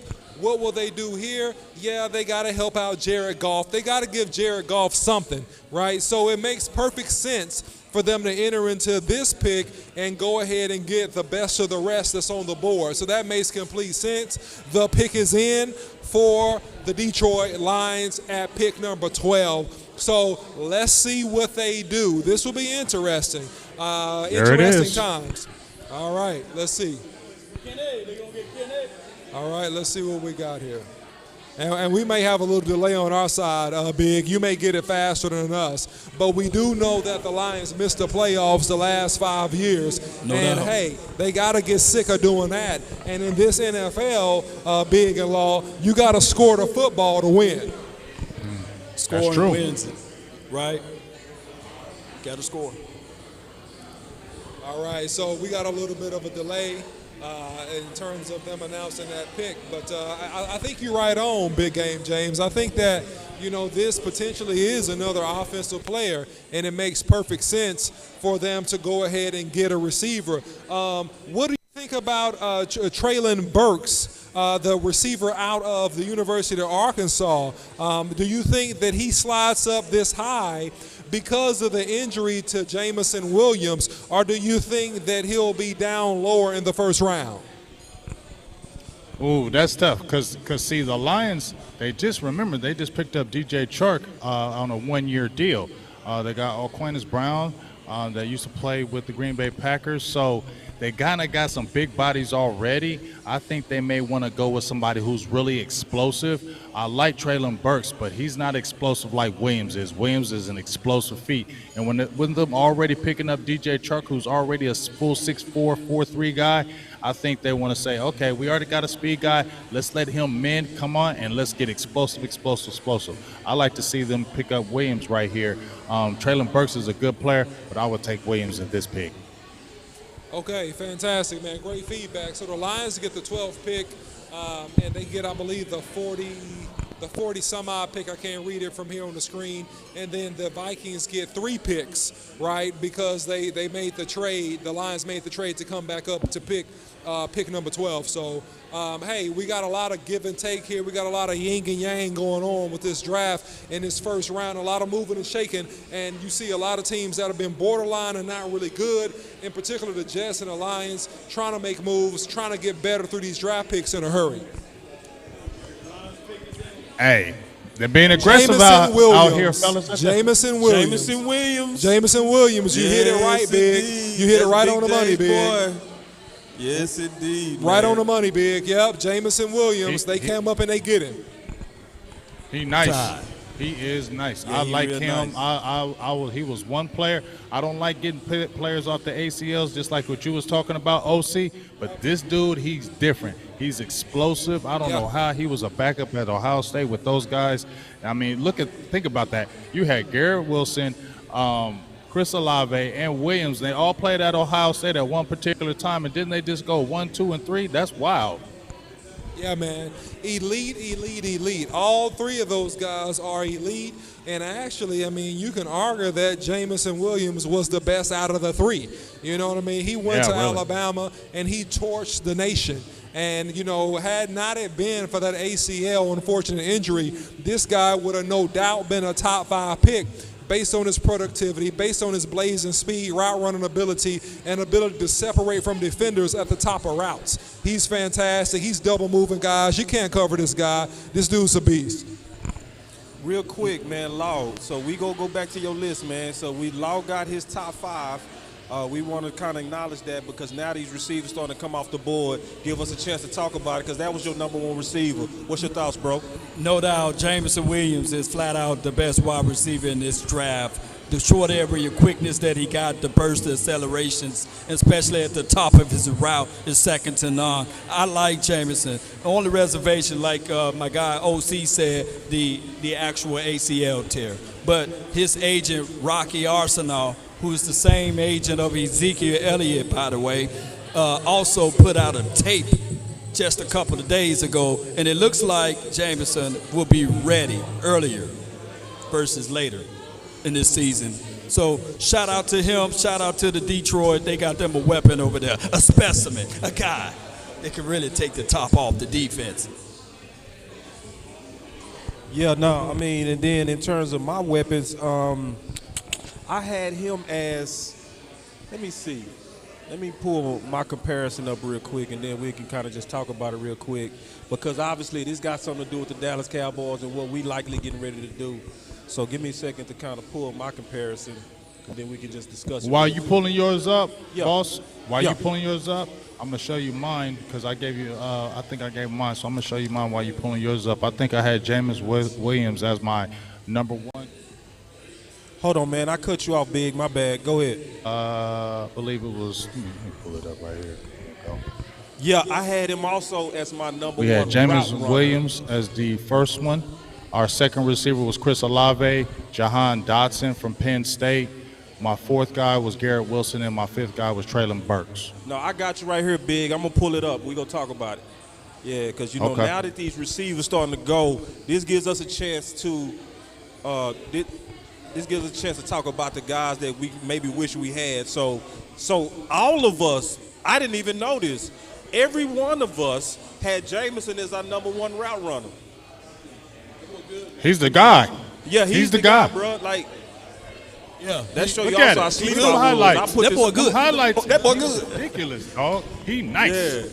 Yeah. So, you know, and that was confirmation to me because all I kept hearing in Cowboy Nation was Chris Olave.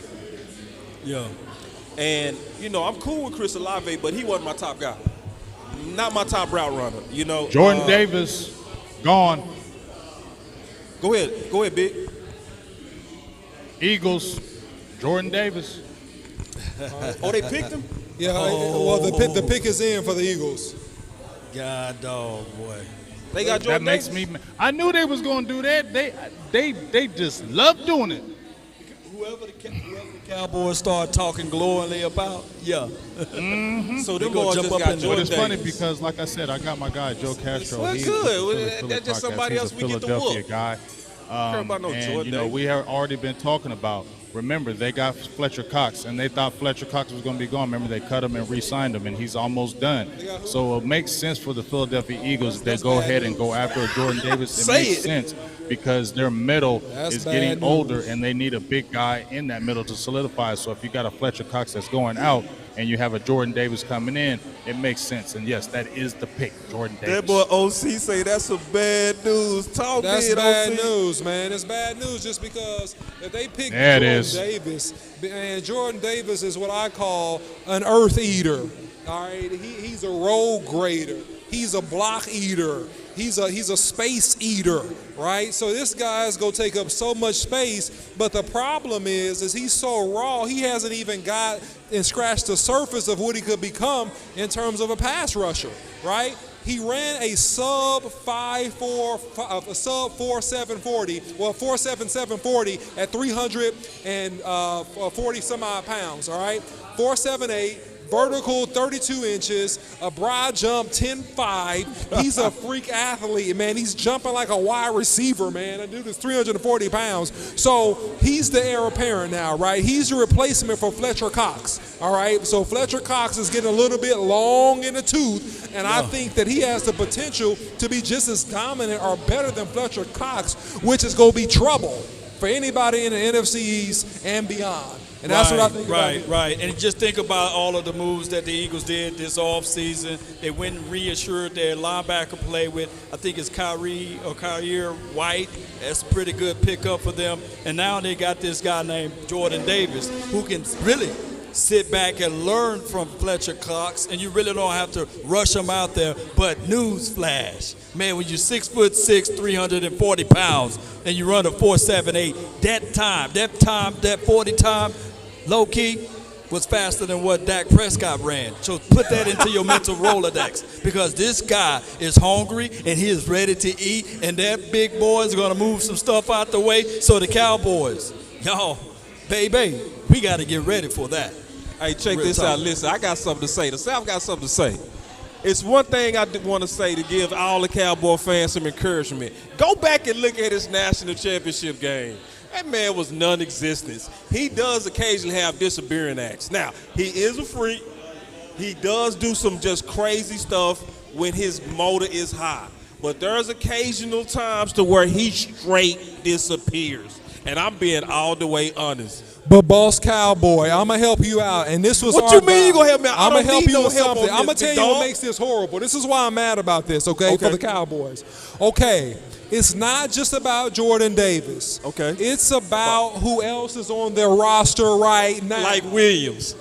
Yes, my guy out of Louisiana Tech that we love from last year. Yeah, who demolished Lyle. He demolished him, and he was a 6'4", 280-pound, 4'6" guy. He was a 4'6" guy. He has another year to develop. He's going to be a good defensive Maybe this is tackle. how I think about my enemies, man, but I just don't got no respect for them still. Okay. But athletically, they drafting freaks. Yes. They freaks. And Williams do show up on tape. Yes. He shows up on tape. Yes. I'm just saying, just for us, our encouragement, go back and watch the national, not y'all, but other people, go really watch him in the national championship game. He was gone. He was non-existent. Everybody was making plays around him. Well, maybe everybody was making plays around him. No, man, I was looking at it. Matter of fact, 95 made most of the trench plays. 95 is a really underrated defensive tackle. He's very underrated. He looked way better in that game. In that game, he's underrated. In that game. But I'm going to tell you what, Jordan Davis is going to command a lot of attention no matter what team he's on. So he's one of those guys that's going to give the other guys around him, if they have some talent, he's going to give them an opportunity to make plays because he commands so much attention. Right on. I ain't worried about him. Okay, think about Haloti Ngata. I'm thinking. Think about Haloti Ngata. Think about that. Okay? I'm thinking, bro. But I think he has the potential to be better. What's your thoughts one more time, Law? What's your thoughts, bro? Well, I'm just saying, defense win championships, and they reinforce the interior, and I love every bit of it. Hey, Erica, you want to come on in? This is the seat right here. This is the seat. All right, here we go. This is perfect timing. We got something that's going on right now yet y'all don't see. Give me a second, Big. You good? We got Erica coming in. Yeah. So, Erica, I want you to come and tell the fans about the restaurant. Tell them about the specials, right? Tell them why Walk-On's Las Colinas is the best possible place for them to come and hang out Friday nights and watch the rest of the draft, all right, for tomorrow, and also the last day of school as well. And why this should be the place that they come and hang out for all the Dallas Cowboys football games. Yeah, because obviously what's going on, for everybody that don't know, is there's a potential alliance that's forming. Yeah, you look great. You look great. Come here, Erica. Right here. Have a seat. You got to come pitch it. You got to come pitch it. You have to. But if you don't, that's fine. We'll pitch it for her. So this is the thing. There's a potential alliance that's forming where, obviously we're going to be doing a lot of work with walk-ons, especially going into next season. And this is the restaurant of Dak Prescott. So it's supporting the Cowboys. It's supporting your own people. It's supporting Cowboys experience. You're going to meet a whole bunch of players as you begin to experience Cowboy experience and walk-ons. It's just a good thing to do. It's a fun thing to do. We kicking it big time. We've been just chilling in one of the best spots, period, in DFW. And then, I love walk-ons for Major League because, obviously I played college ball. And the spirit of a walk-on is a very special thing because those are people that play the game because they love the game. They don't have scholarships. They had to walk on and earn the privilege to play the game. So those are the type of people that love the game. So, we just obviously want to just kind of say that real quick. And we have Erica coming up herself. This is Erica. Make sure you say hi. And then we get. Oh, hold on. That's Law. Let me get it off Law, and we'll make it all about you, Erica. There you go. Right there, that camera right there. Hi, everyone. There you go. All right, so that's Erica, y'all. We just want to thank everyone for tuning in, and we're here at Las Colinas. We just had our grand reopening. We were super excited to have one of our owners out, Dak Prescott. And so, we're just super excited that y'all are here and coming in and doing this for us. So we just want to thank you so much. Awesome, yeah, absolutely. Awesome. Thank you, Erica. We appreciate you, and thank you for letting us come in and do this and being just a phenomenal host. Everybody get out to walk-ons. It's not too late, okay? All right, we're not even to the 15th pick yet, so you guys can come hang out. Great food, a great bar, a great environment. Come out and have fun. Hang out with us at walk-ons. Thank you, Erica. Thank you. Thank you so much, okay? Appreciate you. All right, there it is. Thank you. So, hey, I want to take some. We haven't talked to the chat, man. Yes, we do. We got to take some chat. Let's talk to the chat, man. It's been comments. a minute. We have not talked to y'all. It's been a lot going on. Listen, I'm taking y'all comments right now. So, Mike said, does this pit Dallas focus on O-line now with Philly getting Jordan Davis? Good question. You heard that question? Say it one more time. He said, Mike Aldana said, does this pit Dallas focus on offensive line now with Philly getting Jordan Davis? This does put a pinch on Dallas, in my opinion, to focus on interior. If they was thinking about not focusing on interior, this puts a big premium on interior. Straight up. Yeah, no doubt about it, Boss Cowboy. I think this puts a pressure on getting better from the offensive line position and getting depth, period, right? Because now we have two interdivision foes that have just upgraded on the defensive line, all right?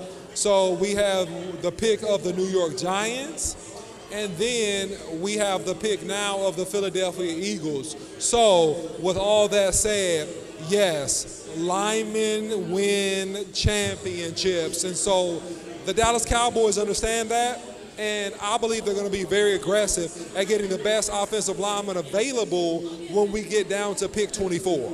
Yeah, so it's starting to form. And it's now, with that pick, it makes also moving down hard.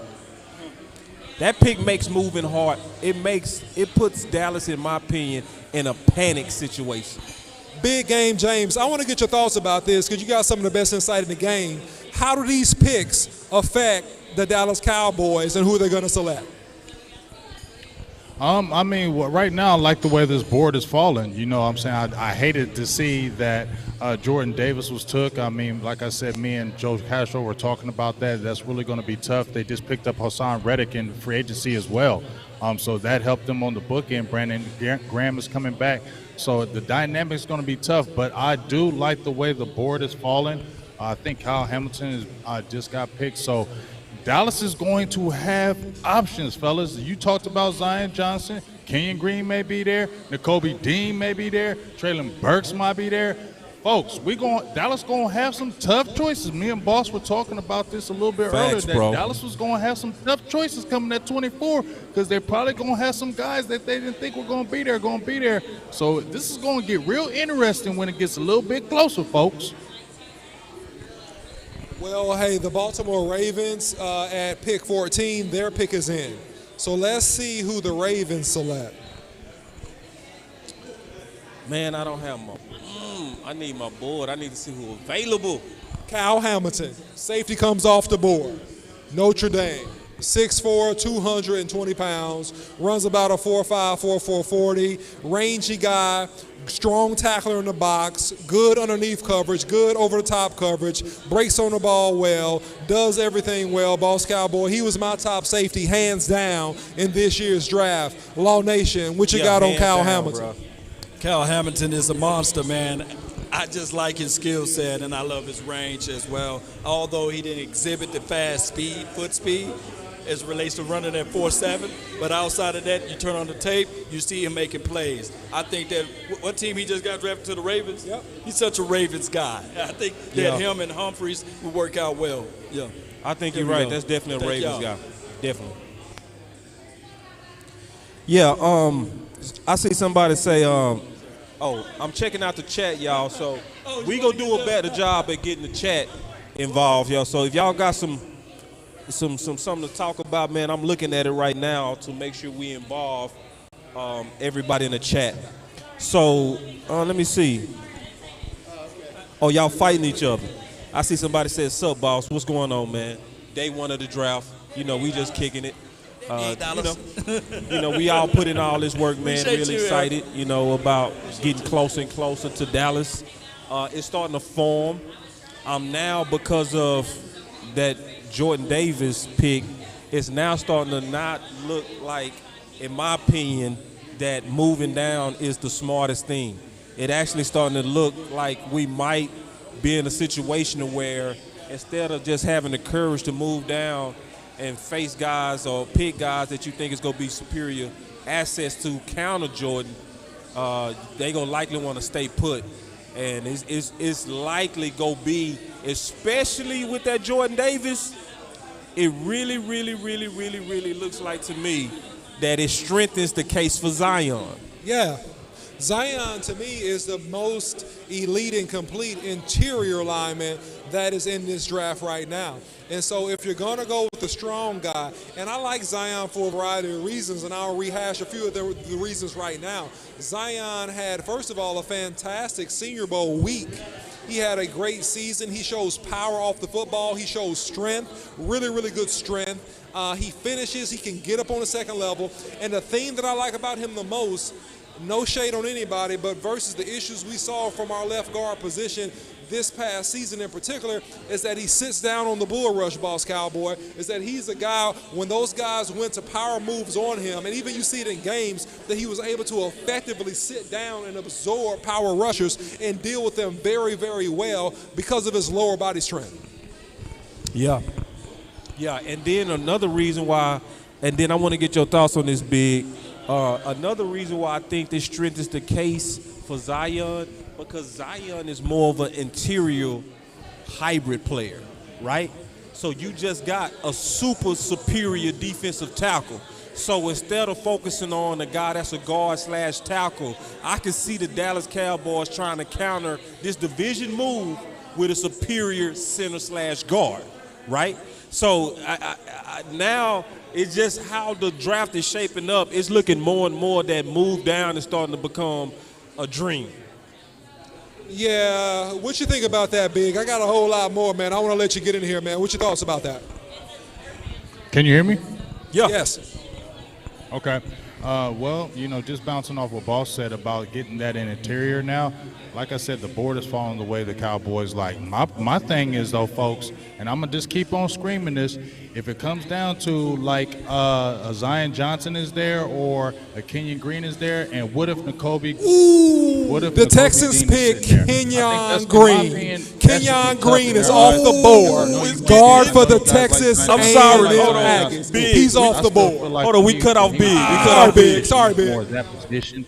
But he is a guy that you can place. He can play guard. He can play center. He can come and play right now. Kenyon Green can come and play right now. But if Nakobe Dean is still sitting there, man, I would really take a hard look at that. I know they need to be competitive with those guys that they're getting in the middle and on the outside end with the Giants and the Eagles. But it'd be real tough to me to pass up a Nakobe Dean if he's sitting right there. Zion is probably coming off the board. Hey, Big, I don't know if you noticed, but Kenyon just came off the board, big dog. Oh, just okay. Came off the my board. bad. Yeah, that's why we cut you off. My bad. Okay. You know how it is, man. Raw All emotions. my fault. Yeah, man, raw emotions. Like, he just got like, whoa. And so now with Kenyon Green coming off the board, now the premium is on Zion Johnson. So now I fear we're going to probably have to look at a tackle because Zion Johnson making it all the way to pick 24 right now, with him coming off the board at pick 15, is becoming increasingly unlikely in my opinion. Now the premium becomes on Zion Johnson. Law Nation, what you got about that? Oh, the Cowboy fans are crying. Oh, his tears. So there's still a possibility that Trevor Penning, who they view as a guy that can play inside, so it could be a situation whereas Trevor Penning can go right before Zion. But here's the thing. The Cowboys also showed interest in Trevor Penning. Can you give me your assessments on the both and what their world will look like if we go with either? Yeah, so Trevor Penning is, to me, a good, decent talent, but he's a developmental tackle. He's not a plug-and-play guy. He's long. He shows aggressiveness. I don't like that he stops moving his feet when he punches people and he tries to flip the defender at times. I feel like that's going to get him beat on the second level. He has to clean up some of his game technically. He does play with strength. He does play with good leverage. He plays with decent hands, but is he a plug-and-play guy? I don't think he's a plug-and-play guy. I think he has to develop a little bit, and obviously if he's drafted in the top 20, he's going to get his lumps by being thrown into the fire and baptized by fire, so to speak. But I think that he needs to be developed and be refined a little bit more. If you want a guy that's ready to play, and I know people won't agree with me on this, but I'm going to tell you what I really think. I think that you should look at a guy like Tyler Smith. Tyler Smith is a guy that comes in and he's a little bit more ready to play right now today than a guy like Trevor Penning is, or a guy like Bernhard Rahman is out of Western Michigan. Also another guy that will creep up, in my opinion, to the top of the second round, maybe not the first round, is a guy by the name of Abraham Lucas out of Washington State University. So, but I think that now you kind of start to look at who's the best of the rest in those tackles if you're going offensive lineman to get the Dallas Cowboys, because I'm not sure, and I hope it happens, but I'm not sure right now if Zion Johnson is going to make it all the way to the 24th pick. Hey, man, this going to be a little bit loud, so y'all get ready. All right, let me turn it down a little bit. But I mean, you get a little bit of that B-roll. So I want to look at the chat. What do y'all think? Chat, what do you think about us losing the guy that we've been talking about pretty much this whole offseason? Kenyon is gone. Are y'all okay? Is everybody okay? I'm looking at the chat. I see classic panic. They're panicking. Oh, the chat is panicking. What Eddie Murphy say? They're panicking. They shouldn't be panicking at all. No, they shouldn't be panicking at all. Big Game James, should we be panicking? What are your thoughts? Shouldn't be panicking at all. We're okay. Dallas is perfectly fine. The draft is still should be fine no the way panic. it won. As I said before, we had said before prior that we just talked about this, boss, didn't we? If you didn't get a Zion Johnson, if you didn't get a Kenyon Green, your draft isn't over. We don't have to jump off the ledge, jump off the cliff because you didn't get those two players. There's plenty of players that you can still grab in these later rounds. I'm still about this defense, folks, because at the end of the day, this defense is still going to be ahead of this offense. If you get an offensive lineman right now, you still got to get some things on this offense. I think the offense took a step back when you lost Amari Cooper and some of the players that they did. So for me, the defense is still going to be ahead of the offense. So I'm going to say it again. If Nakobe Dean is right there, let's hit this defense and make it even stronger, because defense wins championships and you can build that offense later. Facts, man. And you know, I genuinely feel everything Big just said, everything, because I already posted this as confirmation of what Big is talking about. Like, I never even had Kenyon Green as my top guard. Now, he was the most athletic, for real. He had the best feet out of all of them. He truly could play both tackle and guard. That's true. But he not the dog. He not the killer that Marquise Hayes is. What? Huh? Who? Got who? Oh, the Zion gone? I told you. Zion gone to the Chargers. I told you. I got an insider report over here. Let me know if that's true. Well, we got the Washington Commanders at pick 16, so the Washington Commanders pick is in. So let's see who they go with. Y'all should have saw Law face. Jahan Law looked Dotson. I have never seen Law this mad. Dotson. Law looked at me like he wanted to cuss, and Law don't cuss at all. Law was mad about that Zion. Law, why was you so mad, man? Tell the people what's going on. I got to get it confirmed yet if Zion going to the let's Chargers. see this pick. But I got an insider report that said he going to the Chargers. Hold on. Here we go. Let me see.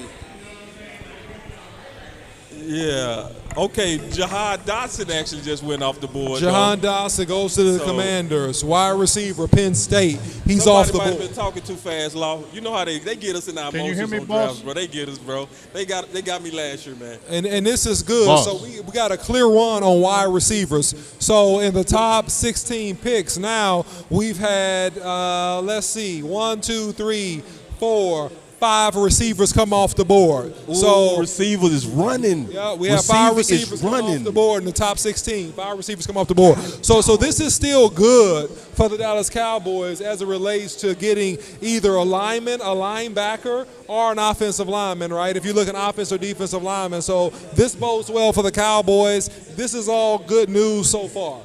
Be honest. Was you expecting a run like this on receiver? I was not. I was not expecting a run like this at receiver. I was not at all expecting this, man.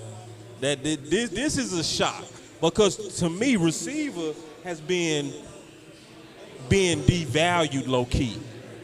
You know what I mean? Like, and now all of a sudden, everybody like receiver again. Like, what's going on in the league? Oh, obviously the passing league, but you know, it's just weird. Like this draft is starting to get really weird to me. You know, so we got John, and he done, and yeah, and now he went to the Washington Can you hear me, Commanders. boss?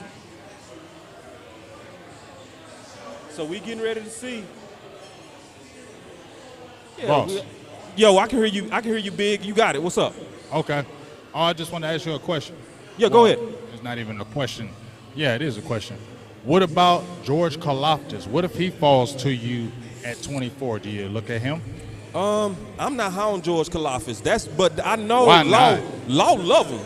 Law. He's He a good asked, what player. if George fall?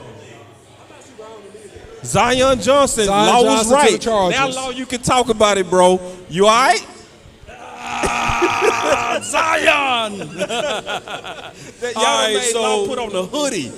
Law done put on the hoodie. He's that mad.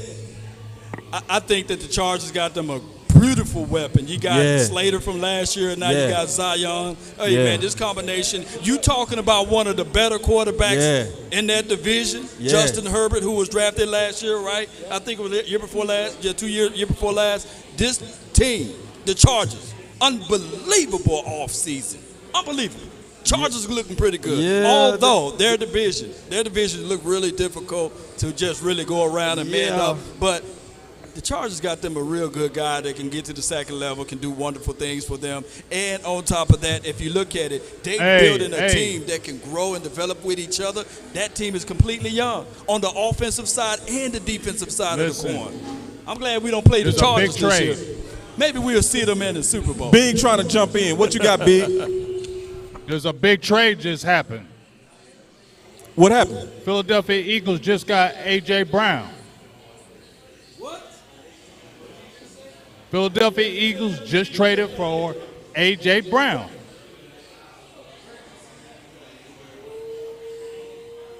They ain't playing around, y'all. I don't like all this They ain't fur playing I'm hearing around. in my Cowboys, man. I'm not liking this, man. They ain't. But I ain't liking we all this knew fur up here. how man. it was No, gonna man. It ain't fear, baby. It's reality. Nah, This I'm getting messing with very y'all. interesting. I mean, but this is the nature Yeah, of but here's the competition, man. thing. They was But this is what losers we for a talked while, about. so they gonna be sitting in premium positions getting premium players. That's Yeah, just what but it is. boss, Eagles yeah, trying to it get is it. what it is. It is what it is. But the point is, they're being aggressive. They're not sitting about. They're not saying pat. They're saying we're going to do whatever we can to take over Facts. this division again, and that's what we sit there and say. Dallas just be sit back and chilling. Let's get aggressive. Let's see what happens here. True. You know, like this is also building. I do, and I gotta agree with you on that, Big. that it's building anxiety. Like this is why Cowboy fans want our front office to be more aggressive. You know? Keyword. And that's what Keyword. And see, Big just hit on that. I stole that point from Big. I did. I stole it all the way from him. Yeah, I stole it. But I might have said it a little bit better. But anyway. But no, man. No, good point, man. It's about aggression, Big. And I think you hit that dead on the head. Is we want to see the Dallas Cowboys be aggressive. Like, Oh, the Titans are drafting Travon Walker. man, who is your source, man? Oh my God, this boy Lowe. Tell everybody my Lowe got- sources. Hey, I man, can't tell Lowe. everybody my sources. What? Say, The man, Titans Lowe, drafted over here. Traylon Say, Burks. I see you, Lowe. I see you, Lowe. The pick is in. The pick is in. Per Law Nation, Law the Titans Nation is hey. are Law Nation drafting Law Nation Travon got an Burks. insider that's telling them the picks as they come in. He got somebody that's sitting. I got it actually in too. the I draft. just been quiet. Okay, well, tell us, bro. Listen, Talk to us then, Big Game. Talk to us. Big, you ain't got to treat us like it's Christmas, man. You can go ahead and tell us, man. I know Santa Claus not real. You know what I mean? So you can go ahead and tell us when these picks come in, big dog. Man, let me look at this chat, man. I see somebody said Zion gone. Some of these so-called fans are negative as hell. I mean, you know, that goes with being a fan, brother. And then somebody said, don't sleep on Philly. I agree. Never sleep on your division. I agree. And then Shannon Sharp said, I'm going to cry if we do some BS for real. But see, this is Hey, what let's we're wait it talking out, about y'all. again, Let's Law. wait it out. Let's I wait mean, it out. fellas on this Hey, panel, when we really now, talking about this, come on man, now, let's all be real now. Let's be real. Now let's be real. OC, I need to talk to you, Law. I'm talking Big. I'm talking to all of y'all right now. And talk the chat. to me. Talk I to got me. something to say to everybody real quick. Are we close enough to have this conversation that it's time to move down? Because you know we've been wiped out of our guys, bro. Not yet. Okay. Not yet. So what y'all gonna do? Y'all gonna go with Smith from Tulsa? No, I'm not talking about offensive line. I'm Jacoby talking about Dean. that Kobe Dean, Devin Lloyd are still on the board. Okay. Are they okay. still on no, the board? don't get Okay? Devin Lloyd, man. That's gonna be a mistake. Yeah, you got those guys are on the board. Also, That's gonna be a mistake. Also, you still have Jermaine Johnson out of FSU. He's still on the board. Oh my God, you right. Right, he's still on the board. Yes. So Man, I don't needed a button. I don't get have a trigger button. happy. You right. They haven't happy brought right him in. now, You right? know how the you Cowboys right. are As long about as bringing Jermaine- in people yeah, on them dirty Jermaine business, Johnson dog. is- Devin Lloyd, but I know y'all not a fan of Hold Devin on, Lloyd, you though, not right? gonna rock no I don't- low I'm not a tonight, fan if of you don't Devin. mind. I I'm don't going to want get no my Devin low Lloyd. right now. Come on now. I'll be do right not back. Want Come on. Devin Lloyd. Come on. All right, so I don't want Linderbaum right now. I don't think that would be a situation. No. For us. Tyler Linderbaum with the 24 pick. no, I am not in favor of Tyler Lindenbaum being picked up by the Cowboys because you just did the same thing Right. that you did with Batty Ass last year. Right. Right, it's the same type of player. Right. Right, you're picking the same type of player. And on top of that, if you really look and contextualize everything, last night when we did the draft, on Thursday, you wasn't there. Right. But we did a trade back, and we was able to get Tyler Linderbaum with the 69th pick. Now, I do know that that's not reality, but it seems as if, though, he may fall out of this first round, though. Well, let's see, because everybody had Tyler Lindenbaum as a top 10, top 15 pick, right? Now we're coming up on the 18th pick. Right. So do the Titans believe in him enough to pick him here? Or does he continue to fall? Big, what you got on that? No, I think he I continue think to fall. he may continue to fall, but I Okay, do got draw some news. numbers. Okay, I'll Eagles draw just some signed numbers. A.J. Brown Okay, to hold a on 1 4-year, second. $100 million extension. Go ahead, Big. Continue to talk. I got to drop this ticket in this little drawing. Okay. Well, yeah, as I said before, A.J. Brown just got signed with these Eagles. I don't want to Tyler Linderbaum right now, to keep it real. I want to hit this defensive side of the board. I mean, they're getting aggressive. I want to hit this defense. I feel like, the players are not really where the Cowboys want. So, yes, you can trade down right here because your guys are maybe falling. But if you see Dean right here, I think you got to take this kid, man. Okay.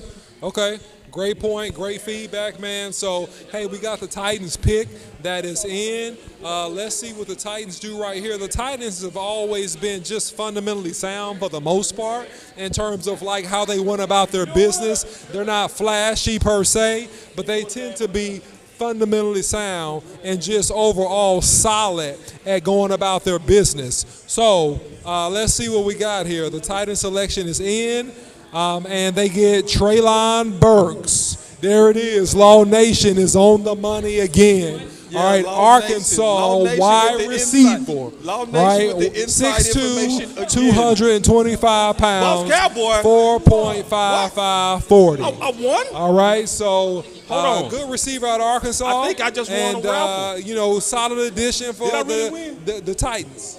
I don't know if Boss Cowboy won this drawing or not. Not sure. Did I win?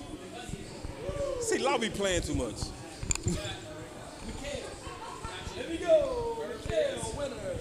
Law play too much, man. I ain't mean to cut y'all. Pulling names So over here. Let's Treylon go. Burks is Let's gone. go. Appreciate y'all. Come out to Dallas walk on. is losing all their guys. Dallas is losing all their guys. How do you guys feel? All the people that people was talking about listen. If they get Jermaine Johnson, I'm sorry, bro. Move down. I'm sorry. I'm gonna just be honest. Move down. But see, you know, here's my problem, fellas. We hear about the Cowboys that the lifeline is their draft, right? Right? Yeah. So if the lifeline is the draft for the Cowboys, how come they still sitting on their hands? I don't get it, because you ain't aggressive in free agency, so you would think you're going to be aggressive in the draft. You just seen the Washington Commanders trade their 11th pick to get 3 more picks to gather up. You just seen what the Philadelphia Eagles did. Now you just still going to just sit there and chill? Come on, man. That's what I'm talking about, the aggressiveness, dog, and it bothers me. Yeah.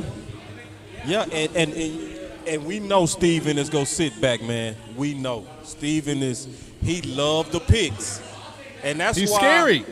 He's scary. And that's why I know he crying right now that Green and Zion is gone. Because I know he wanted some 2-for-1 action. You know what I mean? He wanted guys, I get 2 position flex players in 1. You know, so, and now Burke's gone. So his Arkansas connection is gone. I'm telling you, OC, I'm telling you, it's getting real obvious to me, man. It's getting real. If Jermaine Johnson is one of these next picks, even with Dean, move down. Yeah, I think that the Cowboys are really not, and I say this, I try to say this cautiously, that the Cowboys have not shown the savvy to maneuver and will and deal in the draft. So the Cowboys historically take their pick and they play the card that was dealt them with the best player that is available at that pick. So that's what I anticipate the Cowboys will do here. Yes, if the Cowboys were a little more savvy with draft picks, free agents, all those things, yes, they would do that. However, that's not the Cowboys' MO, and I don't anticipate the Cowboys will make a move here or do anything of significance until they get down to pick 24. Yeah, they go sit. That's exactly what they go do, OC. They gonna sit still, and they go let the pick come to them. Because it was obvious last year, they was in a better position in BPA last year when they had 11 picks and they sat there and didn't move with 11 picks. You didn't package those picks for nobody? So, that just if they didn't do it last year, this year you know they not doing it. I'm just being all the way honest. Yeah. But also, let me be a devil's advocate to my devil's advocacy. We could also say Steven and Will McClay got it right too last year, though. Yeah. On the same side of the coin, man. We got to give them their credit on that. They did hit aggressively good last year. I mean, real good, Big. What's your thoughts on that? Am I tripping? OC, am I tripping, or do we need to calm down just a little bit? Hey, ahead, Big. Trevor Penny gone. Who gone? Trevor Penny gone. Oh, man, yeah. Yeah. I'm not mad about Trevor Penny being gone. I like Bernhard Raymond though. I think you mentioned him. No, man. I think that, like I said, Tyler Smith is a better, ready to plug and play tackle than a Trevor Penny. I like think Bernhard Trevor Penny Raymond is better than long, him. He's tall. He's aggressive. He has really good upside. But I like Tyler Smith to come in and do a great job for you as well. So I'm not mad about Trevor Penning being off the board. I pick is going to be Smith, man. I think we'll be looking at Tyler Smith as well. Yeah. If we don't look at Tyler Smith, look at them to look at Nakobe Dean if he's not off the board, because they're going to go get stronger defensively if we don't have a premium pick from the offensive tackle position there available. So, hey, Trevor Penning, 6'7", 325, 4'8", 940. I mean, good player, man. No shade on him. But I think that we'll be fine without him. That's what I see in him. Yeah. And to your question before about the Dallas Cowboys, I mean, here's the saving grace of the Cowboys. The Cowboys, historically, the last 6 to 7 drafts have picked very well. So you really can't question them in the sense of their first couple of picks. Right. So if you average out those picks overall, they've picked very, very well. And so they're justified to be as patient as they want to based upon their track record of the last several years. Yeah. And that's the thing. They have gave themselves enough grace because of their success. And that's the only reason I'm trying to measure this Kool-Aid before I drink Penny. Just being all the way honest, is we go watch it work out. It's going to likely be Smith out of Tulsa. That's what it's starting to kind of look like based on what our division is doing and just based on who likely might be the best guy once we get there. We 5 picks away now. We 5 picks away, so we getting ready to likely see. So Trevor Penning is gone, and Trevor Penning is somebody that they was hiring. It was somebody that they saw this crazy split. So it's just what it was. And now, it's nothing we can do about it. So, but I'm not going to panic, at all. It's going to likely come down to exactly what the OC said, and it's likely going to be, I think you're right, man. I think it's going to be Smith out of Tulsa. Because at this point, I don't see them going outside of anything but an offensive lineman now. And Smith is a guy that also can give you a 2-for-1 because he's strong and powerful enough to bump aside and play guard. Yeah, that's a 2-for-1er. Yep, he's powerful enough to bump aside. So my boy Dre the Great say, bro, we need O-line and wide receiver. Oh, thank you so much. Oh, man. Ooh. Benefits. Look, y'all. Look. All right, look, y'all. Let me get. Go ahead, OC. All right, guys. So look, man. Hey, we got a $10 gift card here, and look, follow Boss Cowboy Sports, but follow Walk-Ons on Facebook, right? Because if you follow Walk-Ons on Facebook, they do gift card giveaways all the time. So you can use this to get your free appetizer, get your free entree. Come out, hang out at Walk-Ons, and hey, get some free stuff. Follow Walk-Ons on Facebook, sign up, sign in, get the notifications, and hey, you guys will also get free gift cards, all right? Right on. Big, what's your thoughts, man? Well, I think they can. Y'all were mentioning Trevor Penning and all that, but remember they had Bernhard Raymond in the building too, and I think they like him. I thought Bernhard Raymond was better than Penning at the Senior Bowl. I think the reason why Penning was, the ballyhoo guy because he was showing the nastiness. But Bernhard Raymond's a good tackle from the University of Central Michigan, so I think they like him too. I know what y'all said about Tyler Smith. That probably could be the pick. But to me, everybody's screaming, oh, let's go offensive lineman or it's going to be over with. I still feel like go after Dean. I'm still staying with Dean right here. I'm not moving from it. Yes, they could probably go with that O-line to solidify it, but I'm still Dean right here, and you can get that O-lineman later. Right. Steelers took Kenny Pickett. Steelers took Kenny Pickett, man. Kenny Pickett? Wow, so the Steelers take Kenny Pickett. All right, that's fine. That doesn't really hurt the Cowboys. That's fine. You can take Kenny Pickett. That's fine. So the Steelers take Kenny Pickett, which is fine. That's okay. No big deal. We getting close, hey, man. Didn't he just say, Johnson is right there. Didn't the Steelers guy just come on panel and said, don't get a quarterback?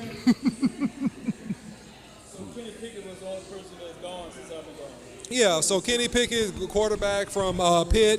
To me, he's a game manager. He's a good decision maker. He's not overwhelming on his talent or his ability.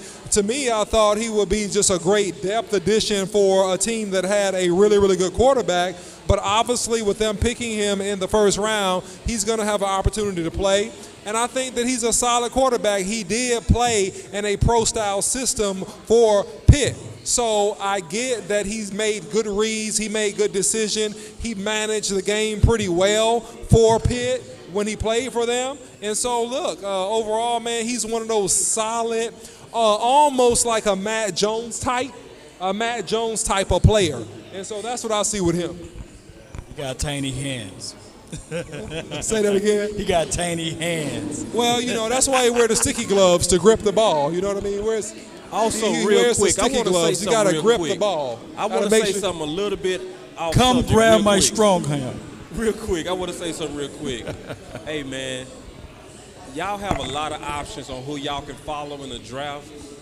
We all greatly appreciate y'all following Big Game James, Law Nation, and Boss Cowboy Sports with the OC.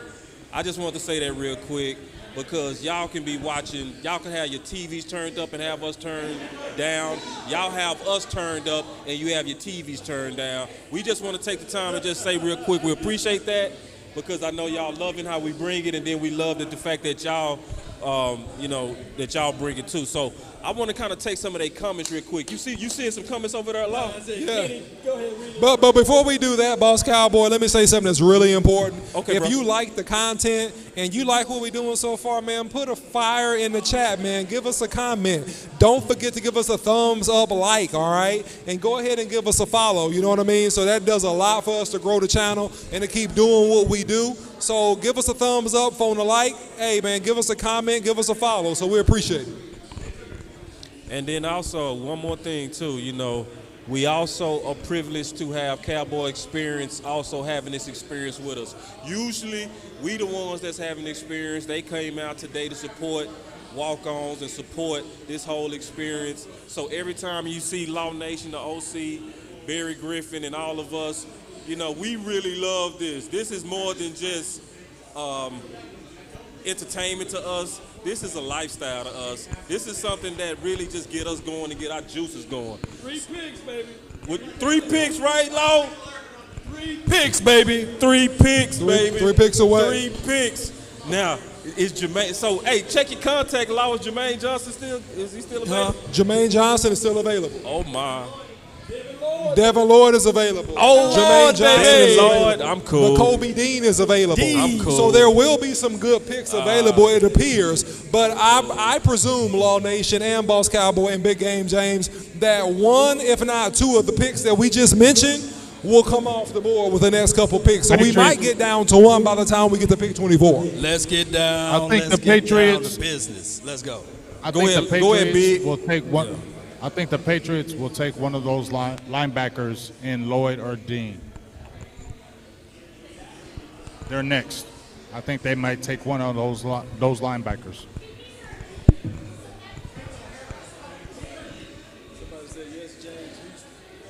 All right, let me look at these comments real quick. These comments going hard. These comments. And we got a lot of people watching, man. We sure appreciate it, man. Love it, man. Because y'all family. Y'all really are family. Yeah, I'm trying to get to these comments, y'all. Y'all give me 1 second. Kenny. Oh, they just not realizing They just not realizing y'all they need got to rock Kenny with Pickett. Law. Yeah, he just not. See, y'all Come need on Law. over here, then. Y'all need Come to on. listen to him. He knew that pick about Kenny. 10 minutes We ago. told you 10 minutes He ago knew if you was that. listening Come on, to us. Stiller. We told you 10 minutes ago that was going to be the Y'all pick. need to come listen to this guy. Don't watch the TV. Watch Law Nation. He got tiny hands. Law has some kind of contact there or something. He has something going on. He knows it. Kenny Pickett, man. There you go. He hot.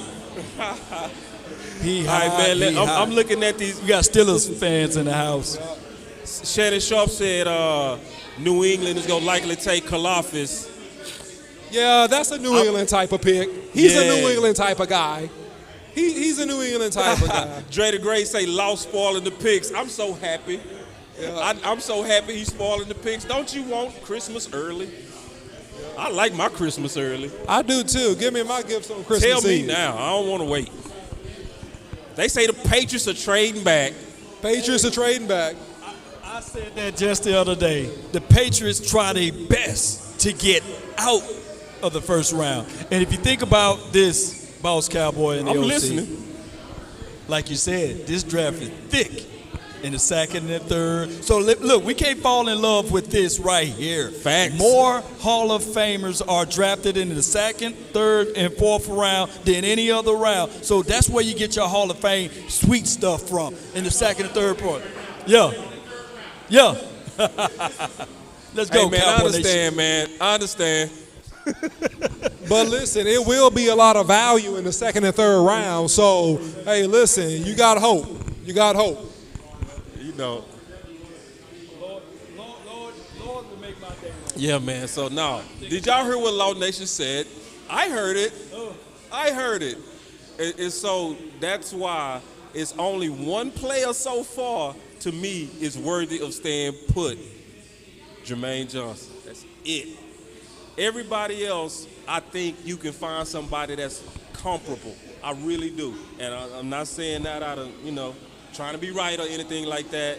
I just really, really honestly feel like what Law said. Just like New England just did, they moved down to get volume where the meat of this draft is between round 2, the top or the bottom of the first, and to the top of the third. And I think, in my opinion, that's where you want to accumulate. It's just me. And I think it would work. What you say, Law? Chiefs just traded with New England. Okay, so the Chiefs, that's what I wanted us to do. Just traded And I knew that was they going to do that. Because the Chiefs had 2 bottom of the first picks. Right. I knew they was going to give away one of them. So did the Patriots pick? The Patriots, Did the Patriots pick? Law Trent working McDuffie? is insider. Law working is insider, and basically the Chiefs McDuffie. worked with New England and traded. So They getting Kansas City Trent traded McDuffie. up, New England traded down. So they're coming up to get somebody. Right. They're coming up to get somebody. And to Yeah. me, if you look at the big board and you look at the best players that are available, you got to look very, very, because remember, they drafted the speedy linebacker out of Mizzou. All right? The guy who came in and did a real good job for them, I forget his name, Law. Fast linebacker out of Mizzou. Nick Bolton. Nick Bolton. He came in and did a real good job for them, Big. Thank you for that. So if you think about it, man, and you're looking at this whole thing, Trent the McDuffie. whole deal on this is that they may be trying to get better on defense. So it's very, very likely they could come back and get a Devin Lloyd. They could trade up to get the Kobe Dean. They could trade up to also get one of these offensive linemen too. So who knows? What you got on that, Big? We got some. I mean, it looks like they nixed it when they did that trade with the Patriots. So I kind of agree with you, like you said, with the Nick Bolton thing. I wonder who they're going to get. They lost the receiver. I wonder if they try to get a receiver. Hold on here, real maybe quick. a We George get some Pickens if the drinks Chiefs offered traded to up. us, Would they Big. go out and get a receiver like him? Big, hold on. We getting some drinks offered to us. You know we can't turn this down, bro. I'm sorry. I feel you. Drink up. Drink Hey, some bro. from me. They go. Oh yes. Okay. Oh, thank you. Man. Thank you. Oh man. Air Listen, Force? walk on to listen, y'all. Listen. Walk ons You want to talk right quick? is the truth. It is the truth. Yes. Just we sitting here, Big. I promise you. This is why I can't wait till Big come to Dallas, because it's gonna be on. Very kind. OC said, "Oh, thank you." We got people bringing us different beverages and things of that nature. And we to sit and chilling, try. and then people just People randomly just come coming up up and they and just offer us drinks. giving us drinks. It's just it's just love, man. I love it. Thank y'all. Thank y'all. People love it when we put. Okay. There we go. So we got our man. He gonna talk about the brand, right? Talk about what you got going. Thank you for joining the show, and introduce yourself to the people. The camera is right there. Hey everyone, I'm Todd from Australia, ex-Australian military. Just came over today for hang out in Dallas for a week with my mate over there who's Australian Army. He'll come over in a second, and we just bought you some drinks. It's called Tequila Rose, and it's strawberry flavoured liqueur. It's amazing. Okay, Thank you so much. And so where can they find more about you and about your tequila if they're more interested? It's not my tequila, but I just drink a lot of it. So Okay, cool. I'm like an ambassador for it. Oh, you're an ambassador for the tequila. Okay, got it. All right, fantastic. Well, thank you. So I hope you enjoy it. All right, thank you so much. Thanks We for appreciate having it. me. And this is it. All right, beautiful. There you go. Hey, put it on the camera. Put it in front of the camera so they can see it. There it is. Big, I really apologize, bro. I know you was talking real good, man, and you was bringing that fire. All man, right. You know, everything stops when it comes down to free drinks. So the Kansas City Chiefs select cornerback Trent McDuffie out of Washington. And that was my top cornerback. All right, Trent McDuffie. Thank you, brother. Trent McDuffie. business. Thank you, guys. Trent McDuffie. All right, right. Big, back to business, bro. What's good, man? So I'm much. sorry. Not back to business. I'm sorry, bro. We All right, beautiful. Go ahead, bro. Talk to the camera. Say a word to the people. Hold on real quick. And we going to switch you, so you'll see. There you go. That All camera right there. Hi, everybody. What are we talking about? So we're talking about Hey, man, you giving us free drink. You talk about what you want to talk about. Whatever you want to talk about. It's up to you. We're doing NFL draft. Whatever you want to talk about. You can just say hi and get up. It don't matter. Well, we just got here a week ago and driving around. We've been meeting all really nice people. Got invited here by Chanda and having a great time. All right, man. Well, enjoy your time, all right? Thank you very much. Nice to meet you, my friend. All right, thank you. Ooh. Thank you, guys. Big, Thank you so Big. much. Man, appreciate it, man. Thank you so much, Appreciate it. guys. Big, we back to business now. All right. All right, so Big, what do you think about this? I like this for us, Big. I like the fact that they picked Trent McDuffie. Now we got the Green Bay Packers picking at pick 22. Their pick is in. What's your thoughts on that, Big? Big. Oh, man, you know what to do. Come out and come back in, bro. That works every time, bro. Come out and come back in because I think your sound out again. Yeah, so you know how it go. We know how to trick the system. We know how to trick the system, man. We come out and come back in. This is really good, man. This is very good. Did you taste the champ? No, not yet at all. But no, I'm gonna take your word for it, boss. Okay, because you know the OC don't drink. He doesn't drink at all. You got to at least sip it. Just one sip. No peer pressure. No peer pressure. I'm good, no peer pressure. I'm good, man. Look, It's I'm good. It's excited actually very good. But see, this is coming from somebody who drinks. So it might be a little bit to you. You know what I'm saying? See, I'm on my task because I'm more focused on who's available for the Cowboys at pick 24. I did take you off task. Because right now, we still have, and look, I want to give out an option because this is something that could happen. All right, Bernhard Rahman, the central, the Western Michigan, Central Western, I believe it's Central Michigan offensive tackle. He's also a top 7 tackle on my board. He's a raw dude. So he's a dude, if the Cowboys are just locked in on tackle, he's a guy they could actually pick up besides Tyler Smith. I think those are the 2 top guys that the Cowboys look at from the tackle position. But I also think at the same time, depending upon what happens with these next 2 picks, Boss Cowboy, that we could go defense here. Somebody said Law is up to no good. No, Law good, man. Law is on his best behavior. Y'all believe me. I think we lost big. Y'all. Well, Big is froze right now. I think he'll come back in. Yeah. He has to come back into the stream.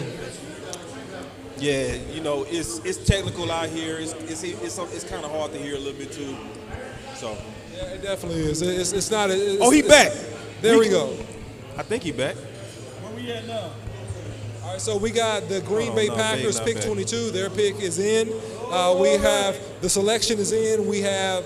All right, we coming up now. The commissioner. Jermaine Johnson is still on the board? He's on the board. Tyler Smith is on the board. Oh, my. Leonard Lloyd is on the board. N'Kobe Dean is on the board. Man, the best available right now, hands down, is Jermaine Johnson, bro. So I don't know. I think Quay Walker. He went first. Wow. What? Quay Walker. Shocker. Quay Walker. Okay. 6'3", 241. Runs about a 4.5 40. Okay. He's a good player, man. I mean, he's more like prototypical because of his height.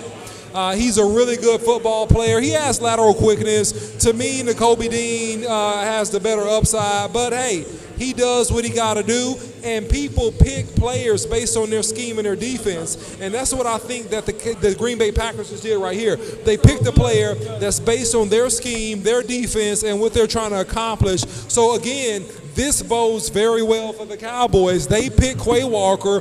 Quay Walker is off the board. All right, OC. This is the thing, too, big dog. We got to talk about the fact that, wasn't he one of your top fives?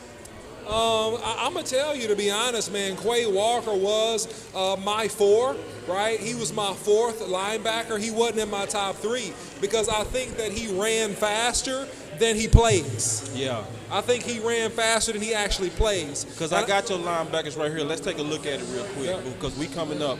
But looking at your linebackers, you had Devin Lloyd, Nakobe Dean, Quay Walker, number 3. Number 3, that's right. So at this point, you obviously feeling like it's still better value that's out there. Now, we never talked about Devin Lloyd being number 1, which I don't agree with. Why he number 1 to you? Because I totally don't even have him on my list at all. Yeah. So Devin Lloyd, in my opinion, is a superior athlete, and he can make plays all over the field. I think that he's more so of a joker. He's a joker-type linebacker, okay?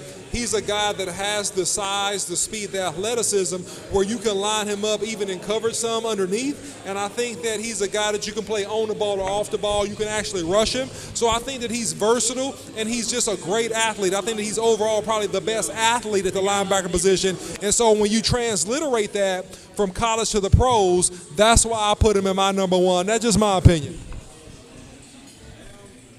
Dallas is coming up soon. I don't even know if I want to talk about anything else but that. Let's go get Devin Lloyd, man. Yeah, Devin Lloyd. Devin Lloyd, think about it. Johnson. No, I like Devin Lloyd a little because bit now over you Jermaine solidify right that linebacker core, and you can rush Devin Lloyd. You can rush Devin Lloyd, boss. Devin Lloyd is Cowboy. overrated. Thank you, Big, and I'm so glad you back. I'm so glad to hear from you. Can you talk to them, please? Talk me off the ledge. Talk me off the ledge. Talk me off the ledge, talk Big. Talk to the OC, please, Okay. Big. Can you please talk to this dude? I mean, first of all, this is not like without the knee injury. This is like a Jalen Smith .2. You know why? Because he gets high volume of tackles, but they're after the line of scrimmage. When they're saying, the best thing Devin Lloyd can do, he can play in coverage. But, bro, too many times when we talked about LVE getting stuck on tackles, can't disengage, too many times he was getting swallowed up, wasn't disengaging, seen plenty of tackles after the line of scrimmage. See how many tackles for loss he has. See how many tackles behind the line of scrimmage he has. Doesn't have a lot. And if you're playing in that division and you still can't get off these blocks, and this and that, boy, I watched these games, especially against some good teams, he wasn't there. Don't get this guy. Don't get him. Hey, Big. So I got your linebacker list up. I want you to kind of go through your thoughts on your linebacker list. And then versus the OC. We going to start us a nice little fight today. You know what I mean? Let's start us a fight. We wouldn't be the fight of word if it wasn't at least one fight. Let's go. Okay. I see his list. I mean, first of all, I want him to tell me why. Nicole, tell me again why you like Devin Lloyd again. Yeah, he want to know why you like Devin Lloyd. I agree with Big. Okay, listen, Big. Lloyd by the numbers. Devin Lloyd by the numbers. Okay, here it is, Big. Because you're a numbers guy, so you gonna respect what I'm about to say, and I know you gonna respect me. Okay. Devin Lloyd had 22 tackles for loss, which is the second most tackles for loss in the season. So he does make plays behind the line of scrimmage. He is disruptive. Big. He's disruptive. And he's a tall, lean, good athlete. That's why I like him, baby. I like a lot of things that I saw. So look, the pick is in for the Buffalo Bills. The pick is in, pick 23. The pick is in. Let's see where they go. No, you try to cut him off. Yes, indeed. It's big. And I can't wait to echo what I want to talk about, Devin Lloyd. Big, then you Law. All right, what you got, Big? It's on you, big brother. Okay, what I want to say is you already have with this similar type body frame and build and what he does in Jabril Cox. So why do you want to get a part 2? And yes, he's stronger. You say some tackles for loss, but I'm telling you, dog, if you look at him, when we talked about LVE, You won't see him. He takes on blocks, but he doesn't disengage like everybody says he does. And I'm not going to see a lot of that tackle for loss. I think he's a little bit overrated, and I don't feel like he's going to be that guy in the NFL. So please, dog, Cowboys can get him, but just don't get him early. I feel like Nakobe Dean, even with the measurables, he's better than him. Good debate. Good debate. Just like me to start a fight before pick 24. I had to, man. Come on. We had to, man. We wouldn't be the final word if at least it was not one fight. Well, listen. OC still wants some more. Go ahead, OC. No, listen. I respect your opinion because, listen, you're right so far because Devin Lloyd has not got picked. So right now you're right. However, I do disagree in the sense that he's a much stronger player at the point of contact, all right, than Jabril Cox, right? He's much stronger. And I feel like that he gives you position and scheme flexibility because we know that Dan Quinn likes to mix and match players versus different players and run different schemes and show different looks. So that's really why I like him. Now, to your point, and this is not really an argument, Nakobe Dean is extremely productive. Man. He's extremely productive. So if you pick a Nakobe Dean, I'm not mad at you for picking Nakobe Dean because he's extremely productive. Jermaine Johnson needs to be our pick. So the Bills select Kaiir Elam, cornerback for the Florida. Okay, so here it is. Real good for them. Dallas. So now we have our pick of the litter. Look at that. We have our pick of the litter. Now we can go, to your point, Big Game James, we can go Nakobe Dean, we can go Lloyd, we can also go Tyler Smith, we can also go Beerham, the tackle out of Central Michigan. Or we can trade back. We can trade back. We can go Jermaine Johnson. We got a lot of picks here. We got a lot of options. We could trade back, but at this point, I would be upset. The moment we all waited Because listen, I made only 2 of these graphs right here that I'm getting ready to show y'all. I made only 2 out of 400 players, and one of them was Jermaine Johnson. It's time for the percolator. Come on now, we even got Barry Griffin over here bouncing up and down to percolator. Jermaine Johnson. Y'all understand? That's how good it is. Listen, it's only one person I made that B-roll for. 2, actually, I lied. 2. Aiden and Jermaine Johnson. Man, come on now. You gotta get. I put 4 stars by Jermaine Johnson. 4. We gotta get him, bro. Hey, listen. You never can argue with pressure. You never can argue with drafting somebody that can put pressure on the quarterback. So, hey, I'm all for it. But do the Cowboys pull the trigger on Jermaine Johnson? Okay. Do they pull the trigger? I'm going crazy. This is just like a dream draft scenario where the guy that you never thought would fall has fallen. This is my guy, y'all. Ooh, They didn't bring him in. It's gonna be a trade. All right, we got fans saying, "Hey, it's gonna be a trade." What are we about to trade do? back? Listen, They trading back. on my clear eye views. They trading back. I'm pulling out all my lucky They tools backing that right thing now. up. They gonna I trade put on back. my All right. shades. I put on everything. I put on my hat that say Dallas. So, I'm pulling wait a out second. everything Let's it go. takes for the luck to hit. Come on, Dallas. Do right now. I was for trading down. I'm not. Forgive me. They say Stephen Jones is on the phone right now. Let's go. He's on the phone. Somebody. The pick is in. The pick is in. The pick is in now. The pick is about to be in. Oh man, Jermaine Johnson, please let it be so. If this is truly best player available, come on now. Let's not play around today. If this is BPA, Nakobe Dean. If this is BPA, it may be another linebacker. If this is pure BPA. If we get a linebacker, I want everybody to apologize also to Boss Cowboys Sports. Okay. Because I got trolled for that. Okay, look, if it's BPA, you may get another linebacker. Yeah, me and Big Game James stepped out on the Kobe Dean, and we should get our credit for that. If it's not a linebacker, don't be surprised if the Cowboys go Tyler Smith right here with the offensive line pick. Hey, come on, yeah. This is why we out here. This is why we at walk-ons. This is why we celebrate. This is why we put in all the work. Come on now. It's time right now. It's walk-on time now. It's time to say it. I want to know, Dallas. Did you do something great again, Dallas? Come on now. Let's find out. All right, let's see. Hey, we hit big with a Pro Bowler last year. Can the Cowboys strike gold again? Is this your guy? Is this Smith? Yeah. Is it Smith, OC? Yeah. Is it your hybrid lineman? I think it might be Smith. Who we got? I think it might be Smith, but I would not be surprised. Smith? I think it might be Smith. That's not BPA, but it's a good pick. It's not BPA. It's not BPA, but it very well could be. I think it's going to be Smith or your guy Johnson.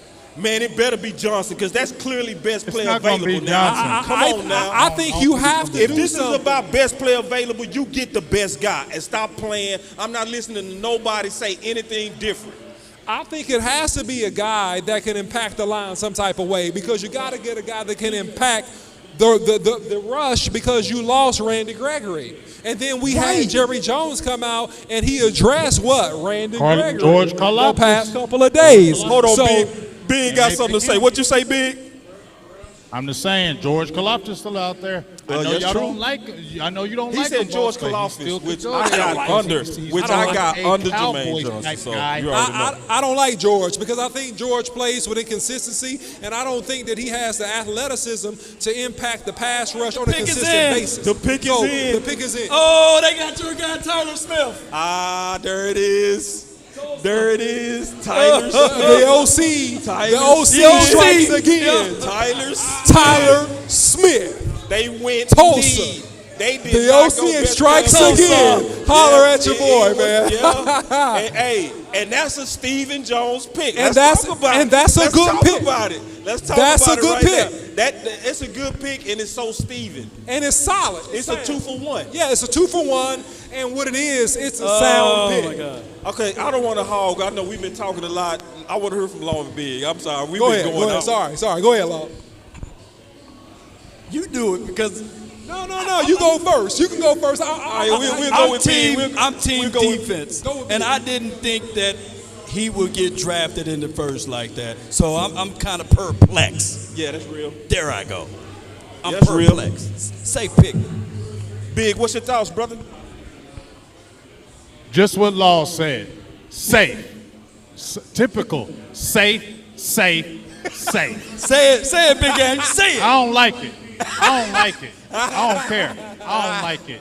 Yeah, you need a guard. I know you do. He's got the size. He can play right now. But you just let Nakobe Dean walk out your presence because you want to be safe? You safe. See, I can't say that word on here, but Stephen Jones, you know what you're doing. I'm good. Yeah, that was safe. But it was also sound. Because listen, I'm just being honest. I saw a lot of pressure get put on us by those first picks, in my opinion. We saw our division get a pass rusher. We saw Tyler Smith, good pick. Yeah. So we also saw our division get Jordan Davis. So with seeing all of that, I knew it was going to put pressure on them. And it did. I said it put pressure on Dallas to get somebody that's an interior/outside player. Yeah, that's exactly what happened. So it's not a pretty pick, but it honestly is a responsible pick. But was it the best player? No, it was not. Yeah, I mean, Tyler Smith brings a lot to the table. Tyler Smith brings a lot to the table. Hold on. I don't know about that, man. They could have went on ahead and drafted one of those boys on the defensive side of the coin. But I got to watch this complete draft in order before I can give anything and pass evaluations of it. But I'm really not sold on them. You're going to have to sell it to me. Sell it to me. Sell it to me, OC. Sell it. Well, listen, Tyler Smith is a guy that's physical at the point of attack. Tyler Smith is a guy that works up to the second level fairly well as a run blocker. Tyler Smith is pretty quick out of his stance for his size. He misses with his hands. He has to work on fundamental nuances, but who doesn't when they come into the NFL? I think he's a superior prospect to Trevor Penning in terms of being ready to contribute right now. The Cowboys had to do something to get better and to get more depth on the offensive line. That was the premium. I said this at the end of the season. You have a $160 million investment in your quarterback, Dak Prescott, who has a no-trade clause. So there's no way that you can pass and not do anything, because we didn't do anything significant in free agency to get a quality offensive lineman to replace Connor Williams and also to back up our tackles in the event of injury. So with the run on Zion and everybody coming off the board, I said this about an hour ago now, or even when the draft started, that Tyler Smith might be the guy. And so he was the guy. He's a good, solid pick. He'll come in ready to contribute day one. All right, let me see what the people are saying. The people are saying, Keystone said no OC. He was a reach. He was a second-round prospect. Yeah, well, you know what I'm saying? And then, hold on, I want to give you some more. This is for all of us, too, not just at you. Dre the Great said, I love you, OC, but you can't sell me on this. And then Marcelo B said, I agree with the OC in part. Coach said, no bad feet, too many penalties, our problem from last year, boss. Well, this is what I think. I think this. Nobody's perfect, right, in terms when they come to the NFL, but I think he has to. See, that's what you're going to never want to hear, man. See, that. Listen. You can't say that right now, OC. No, let me finish. Okay, I know, man. I just want to hit you real quick. Just let me finish. You started with the nobody's perfect, No, I'm bro. saying you can pick apart everybody's game and find a flaw. And I just told you a couple flaws in this game. Yeah, sometimes he does click the heels, to Coach Marv's point. And you're right, okay? Keystone is right. Yeah, by grade, the guy is a second-round pick. But based on priorities and by the prediction of Jerry Jones himself that, hey, unless it was a Micah Parsons type there or a CeeDee Lamb type, he said this almost a month or so ago now, that they're going offensive line. That's what Mr. Jones said. They stick back to that. When Jerry Jones gets on a mic, he tells no lies. He tells no tales, okay? He said they were looking at offensive line, and they held pat to that. So they went with the offensive lineman who they felt like was the better or most play-ready and available to play and contribute right now. Yeah. If you went BPA, at 24, you would go OC. defense. OC You're right, at Big. 24. OC at 24. You're right, Big. He's not top 24, but based on availability of tackles, he's a good, solid tackle, and we've had way worse reaches than Tyler Smith. He's a top of the first round type talent, right? He's not a first rounder. He's a top of the first round type talent. So guess what? He snuck up into the bottom of the first round. Am I mad about that? I'm not mad about it. Was this a BPA pick or a need pick? It's a need pick. Or it's a need. Or a safe. It's a need pick. I Or rest safe pick. my case. But Yeah. but at the same time, the need got bigger after our division drafted. Facts. I'm just being honest. Facts. Like, when they got Jordan Davis, everybody, I said, oh, man. I went from it's recorded. It's recorded. This live stream is recorded. I said as soon as they got Jordan Davis, I said, oh, man, they put pressure on Dallas to have to counter that. Because you have to think about your division opponents. That's just what it is. And who did the Giants get? And they got Thibodeau. They got Thibodeau. So what did we do? We got a guard/tackle. Right. We answered it. And to your point, OC, I'm not just totally agreeing with you 100%, but I'm also understanding the logic of what you're saying. They also been leaking this dude this whole week. Right. So this is somebody that the Cowboys really had their eye on. They didn't stumble upon him. Right. They didn't. Now, what I got to do, and I'm going to be honest, I think we all should do this. Always take a breath before the draft and go back and look at this tape. Because my boy Big Game James was right about Mooney. He was right, and I was wrong.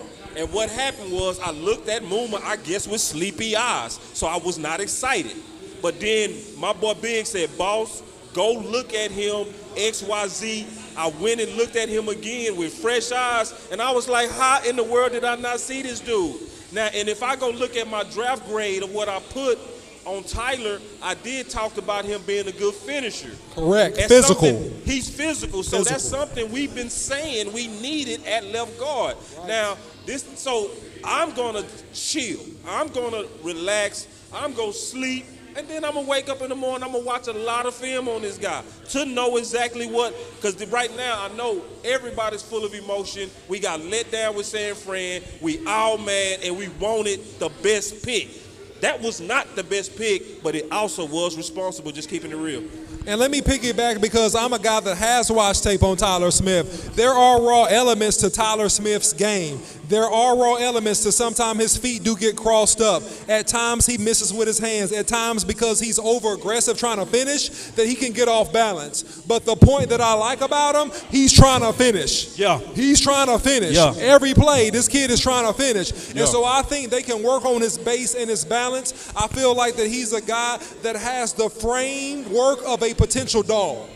He has the framework of a potential dog. He does not have the technical skill at this point of a perennial Pro Bowler or a top lineman, but he's a plug and chug. I didn't say plug and play. I said he's a plug and chug player, which means you can plug him, you can let him work. In year 2 and year 3, he's going to pay dividends, and he's a big, heavy, strong guy. He's not a guy that's going to get down there and get bullied, which is what we had before this year. Right. And you're not going to have that with him. So he's not as bad as some people think, and I think he's a little bit better than people give him credit for. Fort Worth native, didn't get an offer to TCU, according to my guy, nor did he get an offer to Houston or Navy, but he got an offer from Tulsa. And now he's a first-round pick for the Dallas Cowboys. Continue to write your story. I love it. Let's go, Tyler. Now, a guy that we talked about, Tyler Lindenbaum. He got drafted, pick 25, going to the Baltimore Ravens. Oh, he's off the board. Tyler Lindenbaum. Now, we could have went with Tyler Lindenbaum, but we did not. I'm looking at the chat. Oh, man, people are mad. People are mad. Listen, I think the Joneses, they love to do this, man. too. They love the drama, man. They love the intrigue. I do understand, too, man. I do. Ain't no way 15 people sat together and said, you know what, we all agree on Tyler Smith. But I get what you're saying, though. Yeah, no, they didn't agree. But we know they don't have to. So we know they don't have to. It's going to come down to a couple voices. Yeah. Oh, my gosh. Yeah, it's now, you know.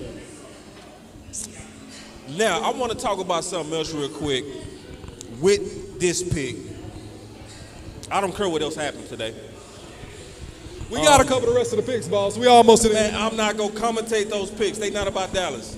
I am. Though. I will. I have your back if you do. I will. But I say this, just as we just talking draft, and I want to hear from Big, I want to hear from UOC, I want to hear from Law on this.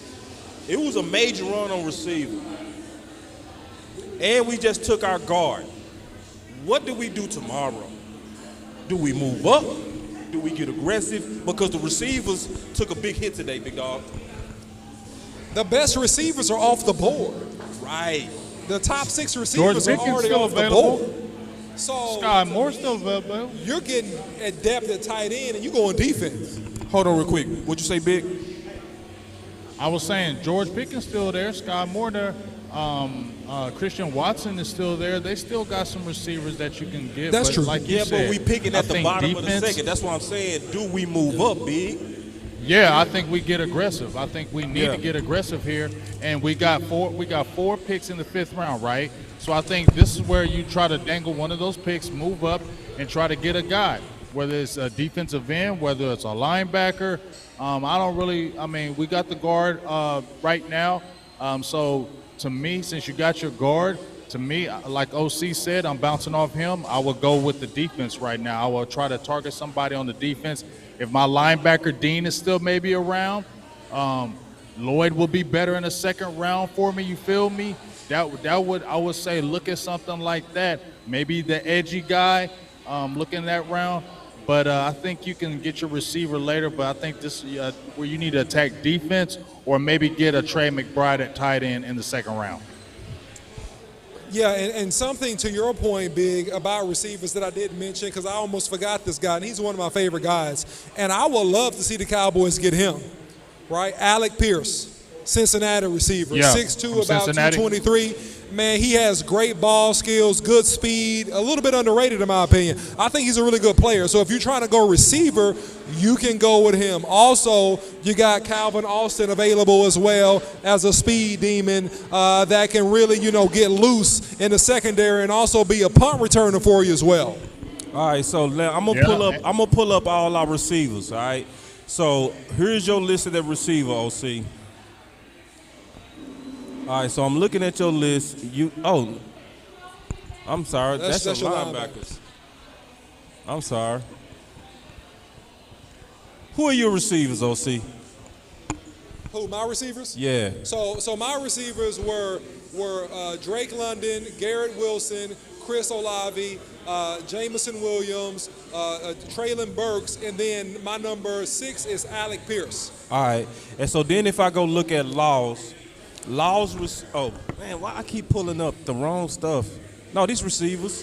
Yeah, so Laws receivers was Jamison Williams, he's gone. Chris Olave gone. George Pickens left. Calvin Austin, he's left. And Alec Pierce, who you brought up, OC. Yeah. What do we do to get those guys, Law? Well, when you look at this list, I think that George Pickens, he's still out there, right? He's still available. If you get that will instantly help this team out. Remember, we don't have that many holes as it appears to be. If you really dissect everything, we were 12-5 last year, not 5-12. So I just think that they went with the safe pick with the first round, and now they're going to look into the second round. I think that they may get a little bit more aggressive. Hopefully that's where the thick end of the draft. We got how many more picks? 8. So let's pump the brakes a little bit. Let's see what they're going to do. And there could be some trade options out there as well. Jermaine Johnson is off the board to the Jets. To the Jets. I think somebody FSU said defensive end. Jermaine Johnson is off the board to the Jets. He's a good pick. He's a good pick, man. He's going to be a good pick for them. Jets having a good draft. The Jets are killing this draft. Well, it's something else to consider, too, that I'm not mad about, okay, that we could get our Jermaine Johnson in the second round. We could get our Jermaine Johnson in the second round. Wait a minute. I'm about to hip you to something because Dan Quinn himself went and worked out Sam Williams.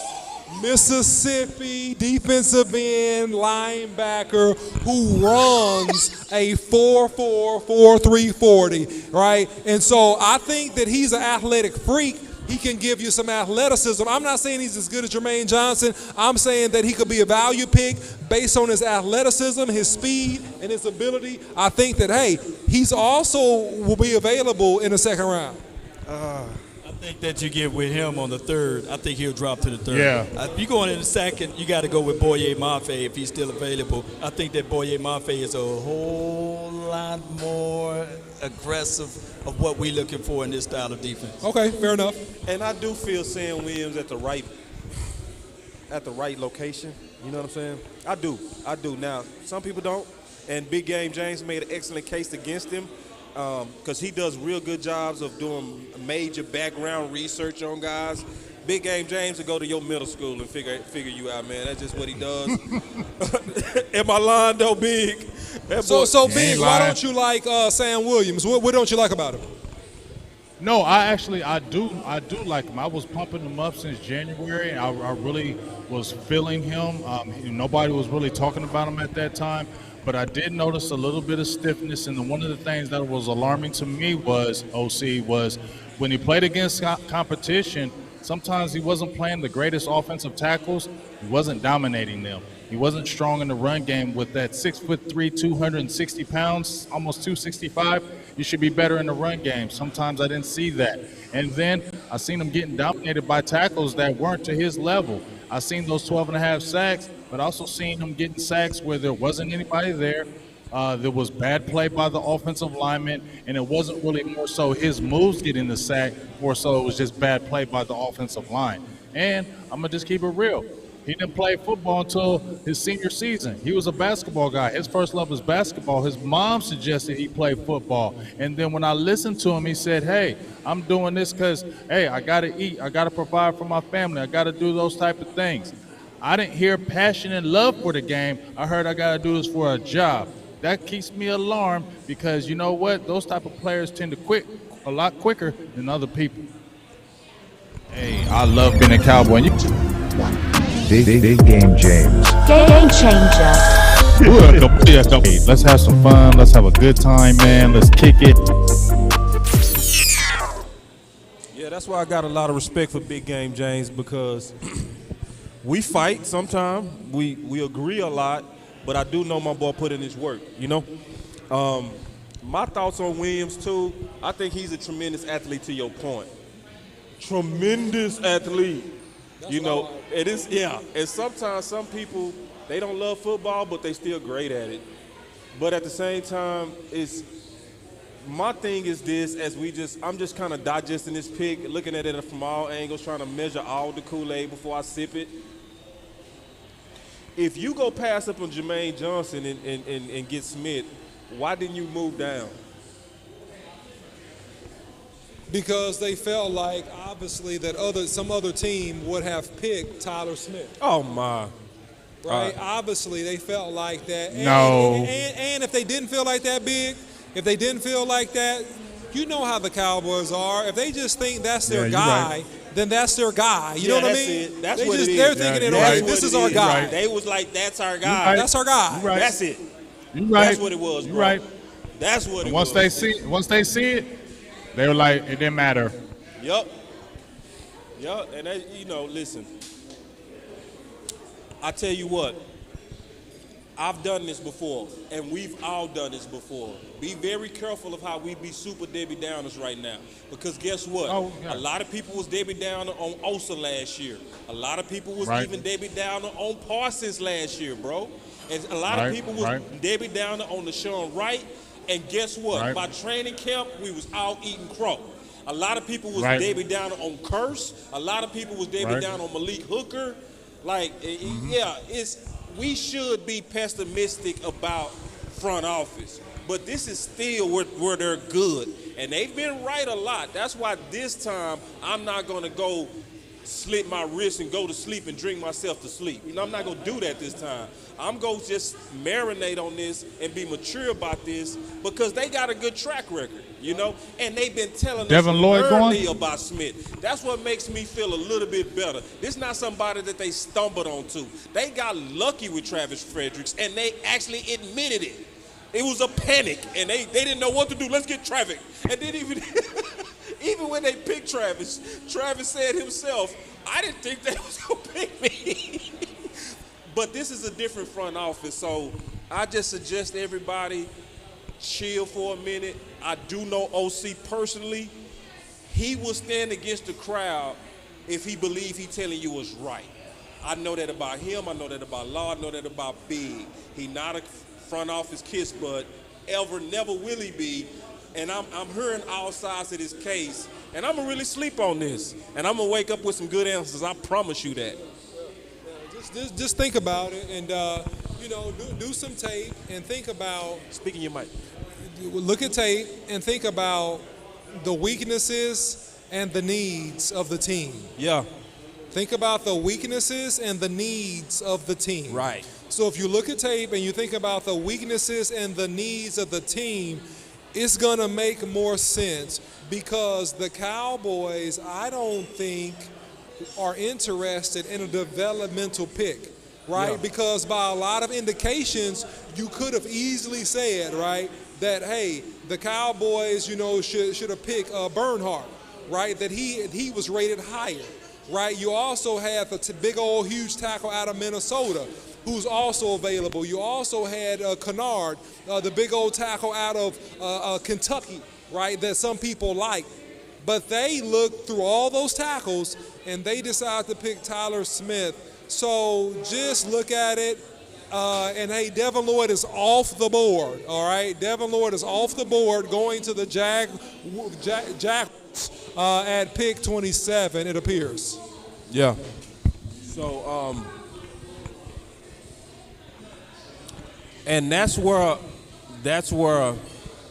I feel okay, man. On that point you just made.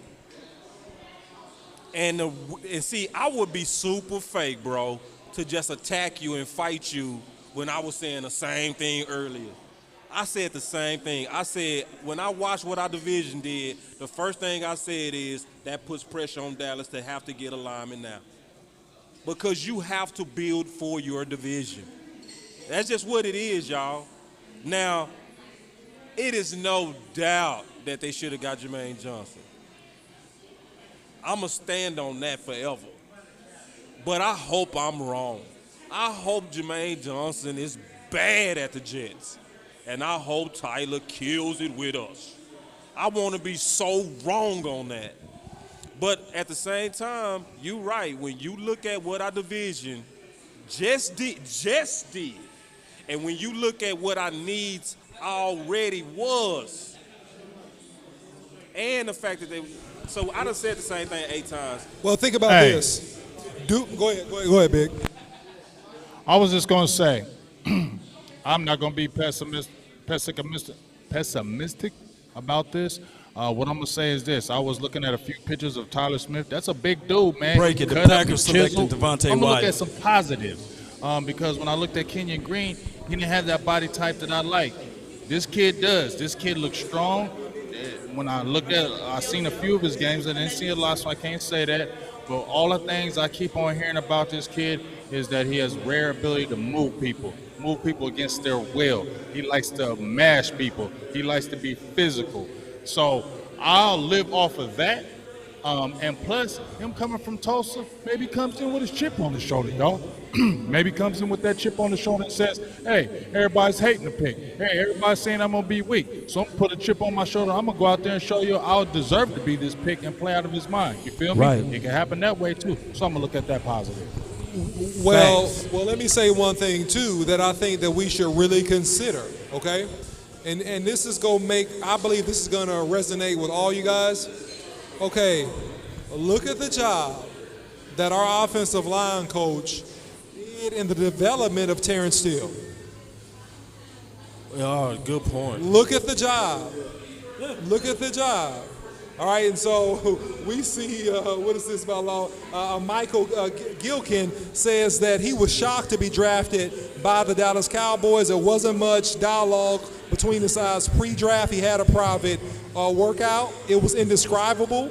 And he said to be finally home is a dream come true, being a Fort Worth native. So congratulations to offensive lineman Tyler Smith with being the 24th selection once again to the Dallas Cowboys. But back to my point.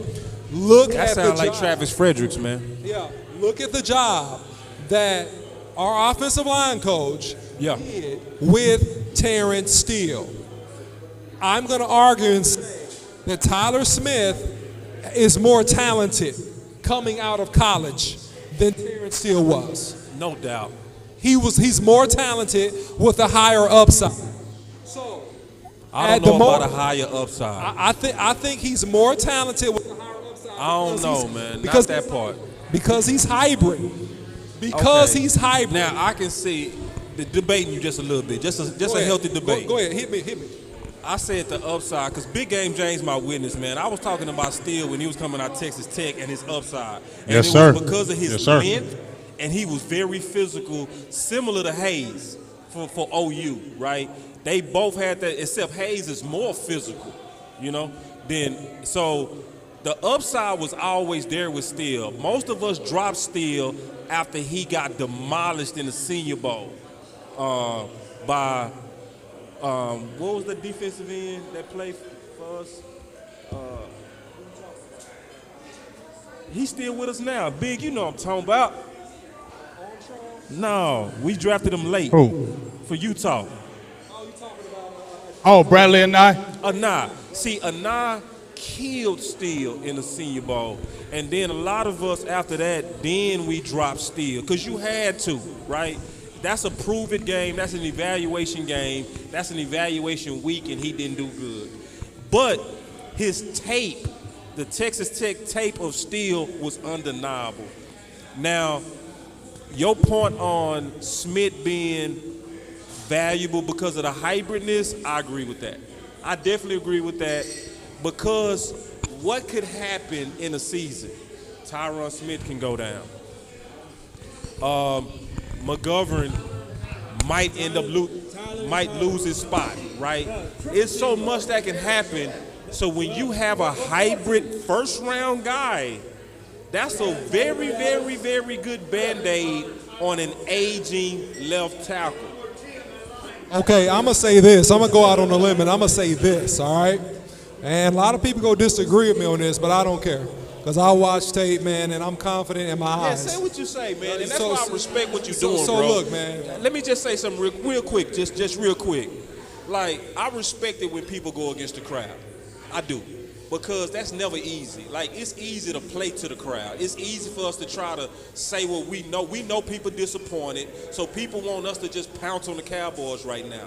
And I admire people that's going to stand on their morals and stand on their convictions, even when they do it by themselves. So anybody that's willing to do that, I respect. And I might not agree with it, but I still respect it. And mostly, I would say 70, 80%, I'm agreeing with you. Well, I'm going to say this. If you liked Green out of A&M. Right. Thank you. Then I like Tyler better. Oh. I like Tyler better. If you look at Green as a guy that can be a hybrid guard tackle, I like Tyler Smith better because he has better feet. He got better feet than Green? He got better feet to me than Green. I'm going to go check it out. Check him out as from the tackle position because he's used to playing the position and he plays with more detail. Coach Marv said he has slow feet. Well, I think this. Slow feet, okay, let me say this. And I'm not going to argue with Coach Marv on what he's saying because I know why he said what he said. But I'm going to say this. Timing beats speed every time. Timing, how you utilize speed is timing. So my feet were never as fast when I played college as some of the defensive ends I went against. But my timing was good. And so I think this. I like Tyler Smith, and I think he plays with a lot of power. And I think this, too, to Coach Marv's point, I think he has developed his slide, his kick slide. Yes, he needs to develop because in Tulsa, he did a lot of jump setting, right? He did a lot of sliding out at a 45-degree angle, right? You didn't see him doing a lot of just straight kicks, not a whole lot from the tape that I watched. And I'm going to go back and watch more tape myself, Coach Marv, by the way, because I respect you. But what I'm saying is this. On the 45-degree slides, his hands were violent. He was strong. He got there. And what I think about him is this. If you played him inside, he's going to try to mash you. And I think he would have got more respect. And this is my last point. He would have got more respect had he played in a tougher conference. He would have got more respect had he played at a tougher, higher-level school. That's what I think about Tyler Smith. Hey, check this comment out. I want to pass this to everybody. This is a good question for everybody. Do you like him better than Collins, though, from Shannon Sharp? Yeah, better than, Collins. Lyle Collins? I guess he's talking about Collins, and he might have meant Connor Williams. Oh, did he say Collins or Connor? He said Collins. If you're talking about La'el Collins coming out of LSU, no, I don't like him better than him. Absolutely not. Right, because La'el Collins was a beast. Yeah, he was a top 15. He was a top 10. He was a beast coming out of LSU in terms of his projection. He was a monster. He was. He was a monster. Yeah, and La'el coming out of LSU was one of the few players that was considered a first rounder in both guard and tackle. And a top first rounder at that. Right. Yeah, me, But okay, so let me switch this question because Lauda checked out on me. All right, Devontae Wyatt, defensive tackle, Georgia, goes to the Green Bay Packers. Hey, this is a great value pick because he did a lot of the dirty work along that Georgia defensive line, and Jordan Davis got a lot of shine. But Devontae Wyatt made a lot of plays. He made a lot of plays for Georgia. lit up the national championship. What'd you say? Oh, They got Lord and White. They just got better. Oh, yeah, he back there. There's number 3 defense last year. Let that sink in. Say, man, it is no doubt that he played way better. And this is an NFC foe. Yeah. And this is an NFC foe. Right, and listen, I just want people to go watch the national championship game and just watch 95. He ate that game alive. Way more than Johnson. Just go look at the trench. It was, you really would come out like Jordan Davis who? I promise you, and just keeping it all the way real. Like, I know a lot of people love Jordan Davis, but Wyatt played. Was more productive. He was productive. He was more productive. And he was killing. Like, it was not even close. Yeah. And see, that's why. Yeah, he's a beast. Because that's why I was saying earlier when they got Jordan Davis, because this was a week of tape for me. That's why I'm so tired. Right. Because this was a week where I was doing all my last minute looking. Like, let me just make sure, and I was like, after watching all of these guys over and over again, I was like, Devontae Wyatt might be a better pick than Jordan Davis in big games. And look, he was an excellent player and did a great job for them. Like I said, he was the most productive, but a lot of times, okay, let me tell a quick story. When I was in high school, there was a guy that was a completely dominant defensive tackle, but it was another guy that didn't have as much productivity as him, but was the bigger guy and he ran faster. So when college scouts came, they projected him to play on the next level better. Yeah. So that's what you look at when you deal with scouts and you deal with prospects. It's how do they think you project? How do they think you will look on the next level? Right. And so a lot of times that's what they're picked on. Hey. Yeah, my insider said the Chiefs are selecting George Karlaftis. Chiefs would take George Karlaftis. Oh, man. I don't care about it. Yeah, he's a lunch pail defensive end. You know, he's a lunch pail defensive end. You know, he's gonna come in, hustle. He's gonna be a solid starter for you. I know you like George. What's your thoughts on that, Law? I think that the Chiefs are trying to reinforce that defense. They understand that defense win championships, and what laid the egg on them is down the stretch. They couldn't stop. They couldn't stop the Cincinnati Bengals. They couldn't get pressure on consistently. So they're trying to reinforce that defense. But the Packers did a wonderful job, man. Yeah. Oh my gosh. They was already third ranked in defense last year. Right. I'm quite sure that the Packers defense is going to be a little bit better for this year. So we got our hands full, man, coming out of the NFC. It's not just our division. We got to make sure that we are the ultimate best team in the NFC, and it seems like we got a big uphill to climb. We do. Hey, check this out. I got a comment from Coach Marv. I want to pass this to Big Game James and UOC, and you, Law, if you want to jump in on this. He said, penalties come from bad feet, fellas. And so he was looking at the penalties of Smith. Yeah.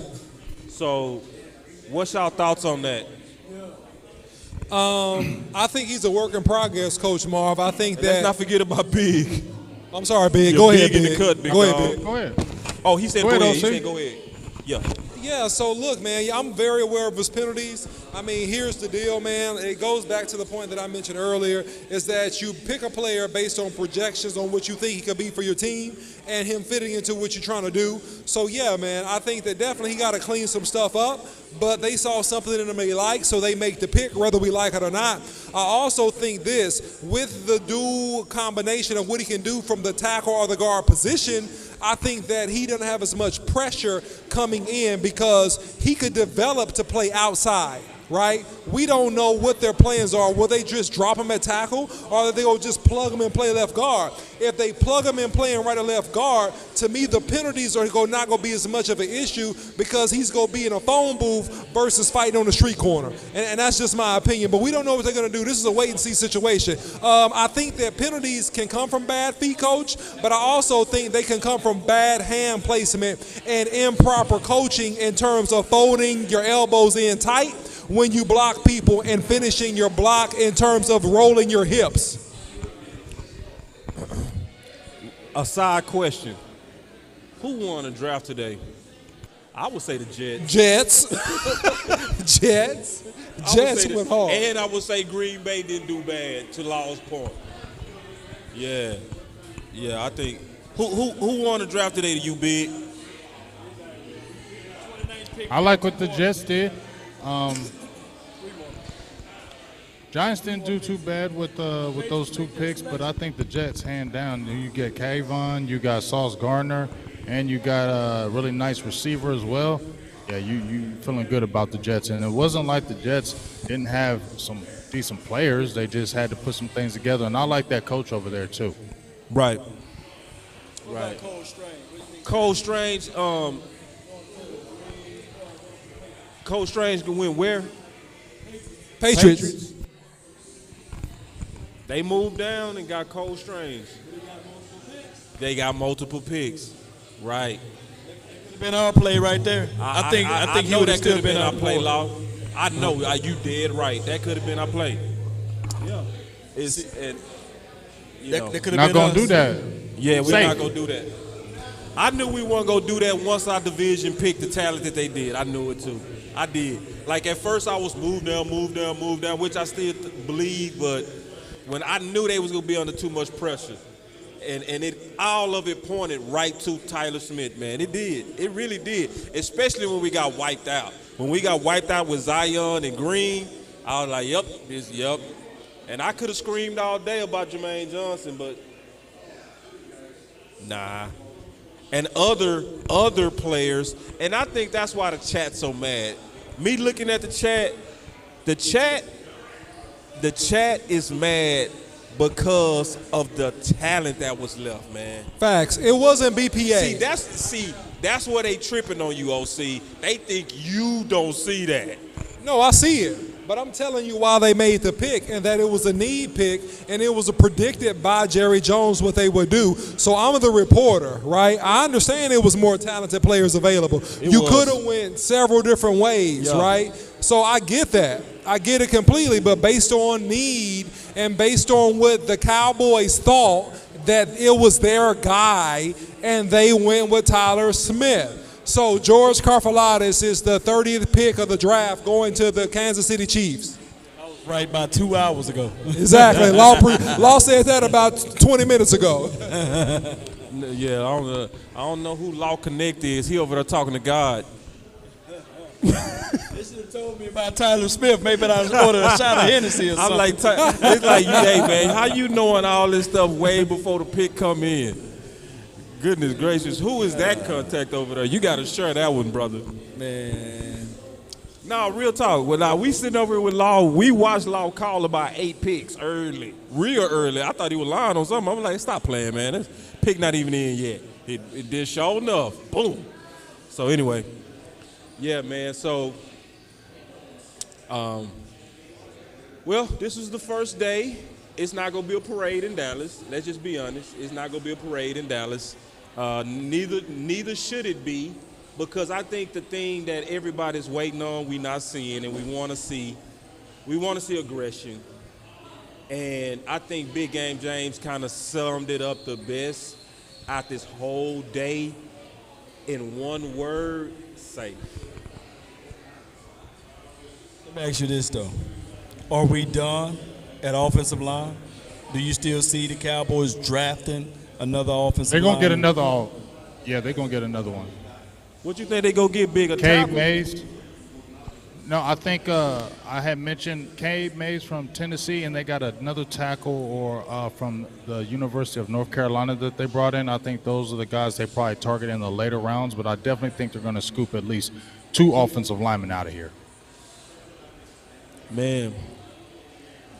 So, because I'm trying to get the chat questions too. Somebody asked in the chat, is this guy plug and play right now? Is Tyler Smith plug and play right now? I don't think he can beat Connor McGovern right now. I don't think he will. If you line him up right now and you go through all all of training camp with Connor McGovern, saying that I'm going to be the left guard. I'm competing for that. But you know what Connor McGovern really needs to do? What's that? He needs to tell the staff, let me play center. Let me push Tyler. Ooh, Lord. Oh, I need about 10 buttons. Yeah. Good idea. He got that position to flex. Boy. I'm not mad at what you said, Law.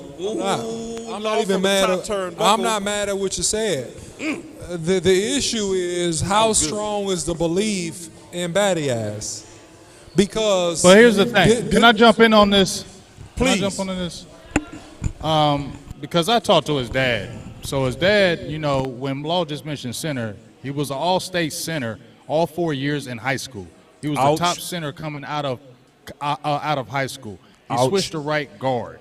He played right guard the whole time at the University of Penn State. He never played left guard. This is why I get frustrated with people hating on Connor McGovern. He's never, ever, I told his father, said he never, ever, ever, ever played left guard in his entire life. And he went out there against the Kansas City Chiefs against who? Chris Jones, one of the top defensive tackles out there, and he still only gave up 1 sack. And in those 5 starts, he only gave up 1 sack the whole time. Gave up like 15 pressures, but that's not bad when you've never played it in your whole life and you went into the NFL starting out against one of the top people out there. And his dad also said, and remember, I sent these guys to your inbox, how his dad said he's never had a bot snap in high school nor college. That was his position and right guard. So why do we have the belief in Tyler Biadasz? And I'm not hating on Biadasz, but I found out about Tyler Biadasz. He had never played center his whole life until he got to the University of Wisconsin. And when he was a starter, he didn't get better. He continued to downtrend. And if you look at him at the Dallas Cowboys, he started out good, but now he's downtrending again, just like he did at the University of Wisconsin. So stop. But the problem is, like I talked to his father, Philbin don't want him, and that's the issue. Man. And then it was a couple of other points that, because you know, Big Game James did send us the conversation he had with his dad, and one of the points when I read the thread and the conversation that y'all had was the fact that people was questioning his cerebral ability. Yeah, it was. Yeah, he's smart. Yeah, and it just show you the stuff that's just put out there that's baseless on our own players, like literally baseless. And the case for his dad made was so sound. Like, how can somebody not be cerebral enough to play left guard or center, but you can put him in 5 different positions and he don't get any penalties? He's never having brain farts out there. And then I always said this, and me and Big Game James said this about a month ago or 2 months ago, for sure. When did he ever give a proper chance to develop? You threw him out there, to Big Game James' point, against the best, the Washington Commanders. Are those some slouches in that interior?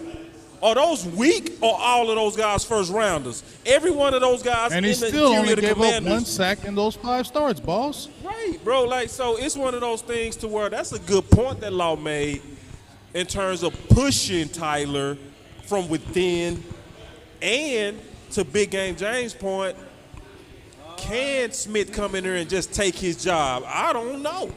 Well, listen, I like the spirit of competition, and y'all preaching to the choir with me on this, because I made about 2 or 3 videos on Connor McGovern this past season, and I thought he played well against the Saints. I felt like he was serviceable against the Chiefs, and I felt like he did, he struggled some versus the Commanders. But look, I always thought he had good upside. I thought he was a definite upgrade over Connor Williams, and I thought that he was a guy that deserved the opportunity to play. So I like him a lot. I think that in the spirit of competition, it's always good to push your center, but because of the preferences of the coaches, we may not ever see that happen. But is he good enough to play? In my opinion, I like Connor McGovern. I think he is good enough to play, but we just got to see how this whole thing plays out. Yeah, and somebody, man, this thread is cold, man. Y'all cold-blooded. Somebody, my boy Shannon said, boss, now you see why we don't like Tyler Safe Pick Smith.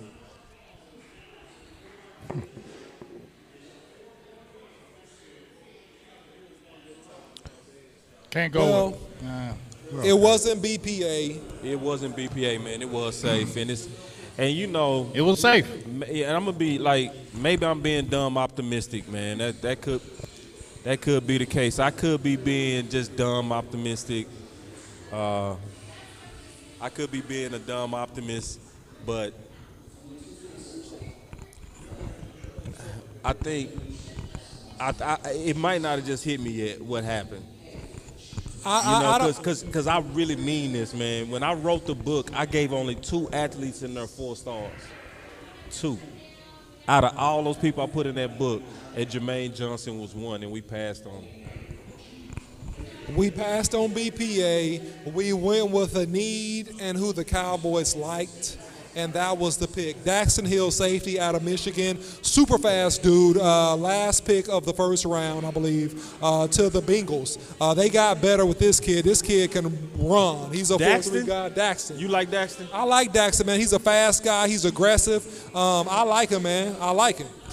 Situation for them. I don't like him, but it's cool. So it's back to, the whole Tyler safe pick Smith scenario. Listen, sleep on it. Sleep on it. And, we'll do another follow-up show about it. But I don't hate the pick. I don't love it because, it wasn't the BPA. But do I hate the pick personally? Nah, I don't hate it. Because I'm going to be honest, man, we wasting a lot at guard, man, when I just think about it. Because McGovern was a waste. He was a premium pick that we never gave developmental reps. That's a waste.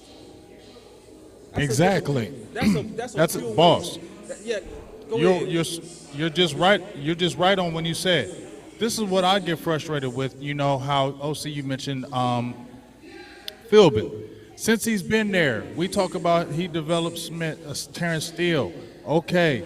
But I think that was more of Leo Collins messing up and Terrence Steele did get better. Now, I'm not saying that, but that was Leo Collins messing up too. I didn't see any development on the line. They try to give Philbin all these props. His first year, he moved Zach Martin. Zach Martin had already played tackle in college and was pretty good. So it's not like he did anything extraordinary. Connor Williams, 4 years, gone. Now you got Connor McGovern, he might be gone. You're getting these offensive linemen. You lost Reggie Robinson, a 4th-round pick. He didn't even get on the field. You feel me? Y'all talk about y'all want to develop these young players, but I see them keep leaving after 4 years, getting up for, and you getting compensatory picks. You get what I'm saying? So that's the frustrating thing to me. You want to build, we want to build through the draft, and we love the young players, but I see a lot of the young players leaving too. Facts, man. And it's, And then, my boy Shannon Sharp, he holding me accountable. I can't lie on this one. Check this out. This is what my boy Shannon said. He said, boss, you had the most confidence in our O-line out of all the guys on the panel. So I think you in the moment because everyone wanted O-line and you did a show about how we didn't need O-line. Yeah. And he and what I was saying was, and I remember me having that show, I was saying we low-key panicking because we really never gave McGovern his developmental reps. We never really did, and he was a premium pick. So, yeah, Shannon, but see, this is what I said. I got to sleep on this, man, and the more and more I'm starting to digest this, man, this Kool-Aid is starting to form into vomit in my stomach, man. I'm just being honest, man. It's starting to really turn me sour. I'm gonna chill some more. I'm gonna sleep the whole night, and I'm gonna chill and think about this more tomorrow. But the more and more I'm analyzing it, and the more and more I'm thinking about it, the more and more it's starting to kind of frustrate me, man. Just being honest. But the only hope that I have is that we was wrong before. Not me, we. Because we was mad last year. Yeah, we was mad. We was mad. And I remember doing shows on eating crow. I also did a show on that, too, where we all needed to eat some crow and give Will McClay and Stephen Jones credit on stuff that we didn't think at the time that they drew really the best. And that's just being honest. So it's one of those things to where Yeah, and the thing about this, guys, when you draft an offensive lineman, this is the thing I want people to really understand. You don't know if you're right about that offensive lineman for a couple of years. You're not go say, unless he comes out really banging and playing well, which he could, right? You don't really know if you're right. So let's go back to Tyron Smith. Tyron Smith had the shell of being a great offensive lineman, but they allow, and I get the frustration because we have not given Connor McGovern his developmental reps, but they gave Tyron Smith his developmental reps. And he needed his developmental reps. Facts. And he got better because of his developmental reps. Yep. And they let him struggle. His Developmental reps. Yep. So you got to look at this thing in balance, man. You kind of don't know unless you give them a chance to go and to struggle. You don't really fully know what you got. And that's almost anybody in any position, almost, unless they're like a top 10 pick. I just got to wait. I just got to wait before I give my assessment on Tyler. That's just real. And granted, like everything, he was the most penalized guy in college on guard or on offensive line with 16 penalties. So I just got to wait. And normally it takes 3 years to do the proper evaluation of any draft. So it's just one of those things that I got to look at this complete picture before I give my grade. But I really think that the Cowboys could have traded back, or they could have got a guard like a Marquise Hayes or somebody like that down the line. That's facts, bro. That's my thoughts on it. Well, the final pick is in. Lewis Sign. Which is... Yeah, my bad. I said final pick before. My mistake, guys. Long day. All right, safety out of Georgia, man. He's a downhill guy. He's a run downhill, hit you in your mouth type of safety. I don't think he's great in coverage, but I think he's physical. He's a really good run supporter. Yeah, that's exactly how I see him too, OC. I think you nailed that you nailed that analysis. I see him exactly the same way. I'm actually shocked he's in the first round, to be honest. I'm shocked. All right, so we finna get into the final words, but I'm going to say this. The more and more I'm starting to really digest this Kool-Aid, bro, the more and more of this is starting to have a feel of kind of need. It's major need, but it's almost like a need almost in a panic, kind of taco-ish. Because you don't want to address it and pay a top free agent, so you got to go cheap. So you don't want to address the need and pay for a top free agent. Think about the Cowboy way. So what are you going to do? You're going to draft the need because it's a rookie contract and it's inexpensive. This is very consistent with the Cowboy way. Am I saying it's the right thing to do? No. Am I saying he was the BPA? Absolutely not. He wasn't. But this is consistent with what the Cowboys do. They're not going to splash and go sign a tackle for $50 million in free agency. They're not going to do that. So they're going to draft somebody they feel like can come in and help, and he's going to survive on that rookie deal while we control the cap. That's it. I'm going to look at more film. That's going to tell me everything. And whatever the film say, I'm going to come back and say it loud tomorrow. I promise you that. It's going to be loud, too. And I'm going to watch a lot of film. I'm going to watch as many games I can watch on him. I'm going to have a full assessment on him by tomorrow. I promise you. And it's going to be accurate. And all right. So, final words. Final word, man. Hey, the Cowboys pick need. We got a lot of draft left. So, hold on to your seats. Don't trip. There are a lot of great players left on the board that this could still turn out to be another fantastic draft, even if you disagree with the first pick. So stay tuned. Tyler Smith is in the building, whether we like it or not, and let's see what happens tomorrow and the day after. My final word is I have my answer for you tomorrow.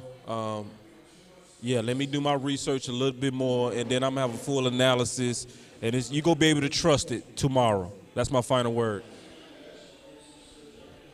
My final word is this, man. It's just, it's the typical Cowboys way. I'm not feeling any kind of way either way. Hey, let's give Tyler Smith a chance. Who knows what they have? They could have a hidden gem. They could have a bust. We'll find out. But to me, it just comes down to being safe. It's the safe way. I feel like they just still playing it safe. You had a lot of really good players on the board, especially on the defensive side. I think that was frustrating, and I just haven't seen the aggressiveness. So hopefully, my final word is we see aggressiveness in this next day, especially between rounds 2 and 4. So see some aggressiveness, and let's see what happens. But I don't know. Just I don't know. Just here. God dog. All right. So according to Todd Archer, he said that Jerry Jones said that Tyler Smith was the 16th player on the Dallas Cowboys big board.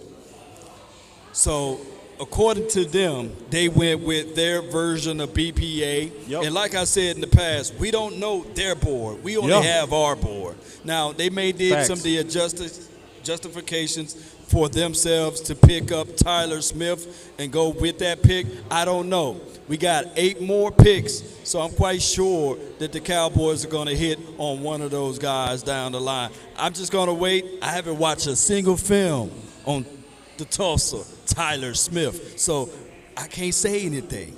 I don't have any input outside of he had 16 penalties. That's all I got. So we'll find out more in the following days. DC for life. Salute. Salute.